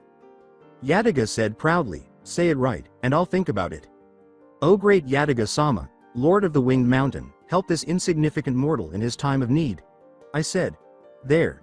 Ya walking ego, now what do I do? Hogosha screamed in his mind, but he gave in. A few shadow clones might help throw this horde off as well, Yataga said bluntly. Do what the child did when you first got here, boy. As he avoided 4 genin, a chunin, and 2 jonin in one attempt, Hogosha fought the urge to slap himself, asking, why is the simplest solution always overlooked? Yataga complained, because your kindness always makes things more difficult for everyone. Hogosha disregarded his tenant and created 12 shadow clones, all of whom fled in different directions as the mob split up and pursued them individually when the mob vanished. A big vase on a rooftop terrace jostled and the tree inside burst out, exposing Hogosha in worse shape than before. He slipped out of the vase as best he could and said, I hate getting stuck in confined places, but he had to admit that they had the fastest time. Oof. Getting to me after I revealed myself, I think, he said, falling out of the vase and nearly shattering it. Well, that beats Ames by 20 minutes and 36 seconds, Yataga read off, 5 hours, 22 minutes, and 40 seconds. Hogosha thought, I thought he had the best time before. They lost by 2 minutes, Tasuki and Getsu are still tied. I am aware of that, Hogosha laughed. It was a little known fact that Getsugakure and Tsukigakure were rivals based on the village name. Despite being practically nations apart, they still came up with the same village symbol, a crescent moon, which caused some confusion when teams for each village arrived. Hogosha found 2 and came up with a compromise. Getsu had the symbol the way it was, and Tasuki had it reversed. They reluctantly agreed, but they also didn't want to start a war, so they kept their rivalry, but decided that it would not do much good to openly hate each other. After laughing at the recollection, Hogosha realized he was not alone and turned to see a big, dark blue furred wolf with an eye patch and a missing left ear. The 2 of them grinned as one eye looked up at Hogosha. Greetings, Kuromaru, how are you? Hogosha sat down and petted the big animal as he spoke. Kuromaru's woof sounded mediocre. Really? I'm glad to hear that. What about the other pack members? The response was a snarling whine indeed. Kiba does appear to be the kind, although I think he could make a good leader in the future. Akamaru is currently the more intelligent of the 2, isn't he, like his mother? Kuromaru put a paw over the eye patch on his right eye and whined in frustration. Yes, I do hope he doesn't have to go through that to mature. How is Sume doing now?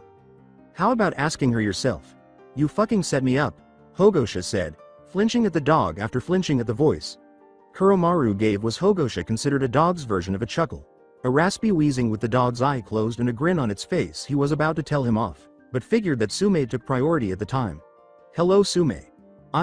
He was cut off by dodging a claw from the wild woman and leaping to a clear roof. Nice to see you too. Hogosha. Can you? Sume snarled as she landed on the other side of the roof. I'm not in the mood. Hogosha made the decision to have some fun. Oh no. You didn't say that back in K. Never, ever mention Kusa. Sume struck out, intending to sever his head, but either way, you destroyed my life with that. How is it my fault that you got drunk after your daughter's Chunin exams, that I had to take you back to your hotel room, and that you tried to have sex with me? Asked Hogosha, perplexed. The emphasis is on trying. I was in an early heat for 3 months because of your small deed. Sume roared, and he dodged as she swiped at him once more. Dokuga left because of you. When Hogosha said, I heard about that, and I'd say I was sorry, his eyes grew icy. But you have no one to blame but yourself. Hogosha paused, slightly regretful. Screw you. Tsuuga, tunneling fang, she cried. She spun wildly as she hurried back toward Hogosha. He smirked and ducked, sending her flying. I would, but I've said it before and I'll say it again. His smirk turned into a full-fledged grin as he adopted a similar posture to Sume's. Hey, 121 rotations per second getting sloppy. Or no, my own sort Suga. He entered the spiraling drill, but as it approached her, it was moving far more quickly than Sume's. Konoha no Nidai Hijutsu Ugi, his blow struck home. Between Sume's legs, exactly 1,000 years of pleasure. Konoha's second secret finisher, Senin Tenoshi. She didn't even notice the chakra that was soon sending her across the village, which fortunately was where the hot springs were, and Sume's face twisted into mixed emotions as he felt his fingers enter her, the maddening speeds from his Suga only heightening the stimulation. With Hogosha again, Hogosha said, on sploosh. As he watched the vanishing figure fall into the row of buildings, he heard a furious yelp but ignored it, saying, well, now that all that's been taken care of, I might as well get home. He turned around but stopped, saying, "Oh, Kuramaru?"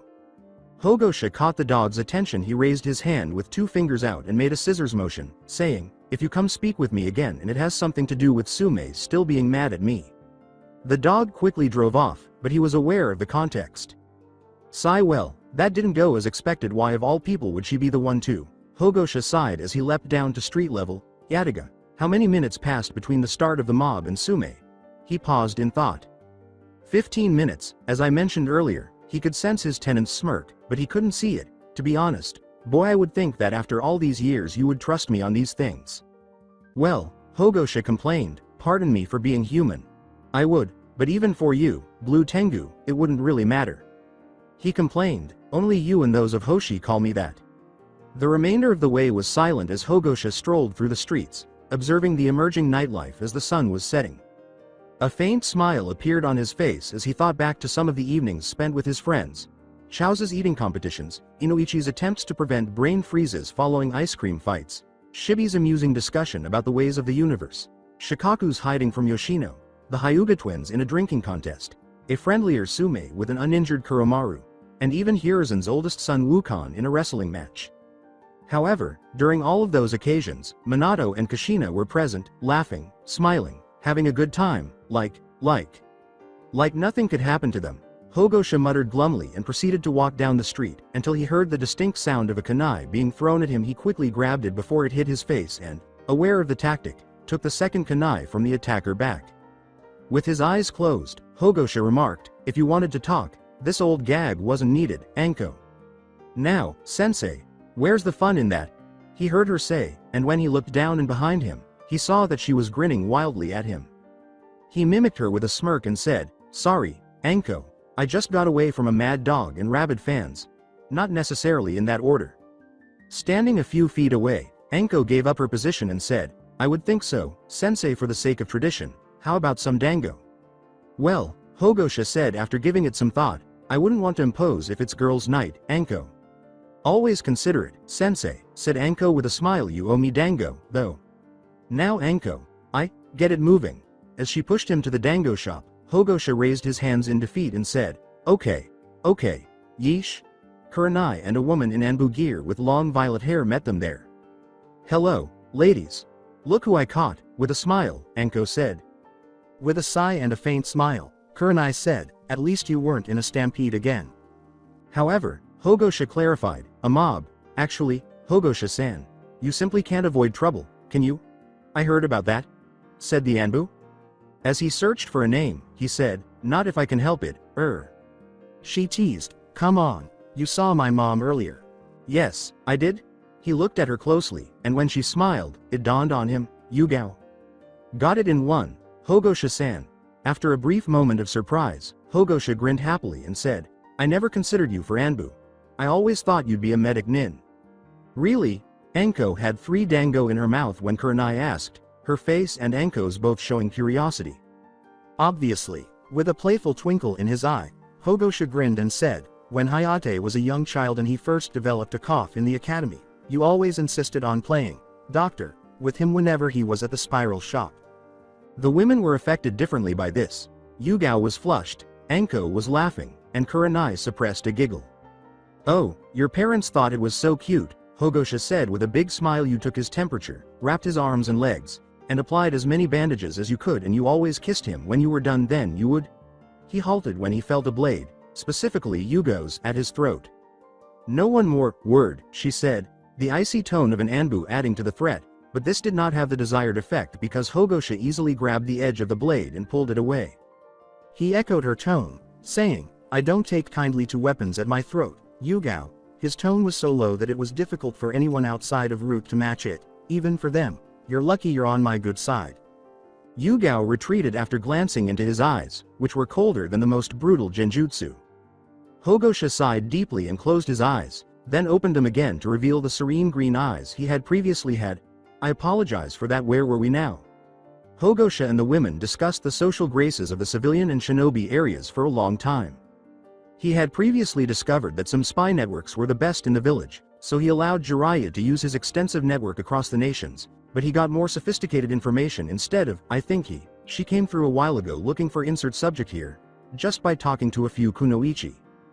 Gossip was common, which is why he hired Ino to gather information, and as a bonus, he was able to learn about Naruto's excessive neglect, his history of pulling practical jokes, which made his old team look bad, the village's ritual on his birthday, and even the fact that the child had a small gardening hobby. This piqued his curiosity because neither Minato nor Kushina were particularly green thumbs, and he was about to inquire further when he heard something outside. Hogosha. Where are you? Hogosha moaned. Ah, hell, damn her.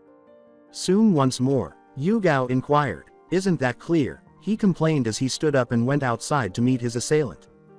For all intents and purposes, Soon was a wet dog, soaked to the bone, her pants torn, her hair dripping wet and covering her face, which only made him glare more intensely. Hogosha, I'm going to kill you for that stunt, Sume snarled. Looking at her, bored, Hogosha sighed and asked, Sume, do we really need to do this now? In the morning, I have a student to instruct. As if I really care. Taking a new position with his hands out in front of him, Hogosha shrugged his shoulders and said, Konoha no Sandai Hajutsu Ugi, Konoha's third secret finisher. Don't see I didn't warn you. Sume raised his arms above his head and tensed. Run away, or Nigeru. People around him were shocked to see the renowned ninja fleeing, and he shouted as he ran off in the opposite direction. After shaking off the shock, Sume yelled, Stop fleeing, coward. Who's rushing? Sume heard the voice from behind her, but before she could see him, Hogosha chopped the base of her neck and she collapsed into a boneless heap. Hogosha only sighed in disappointment. A petty grudge like that can hurt you, Sume, he said plainly, just let it go.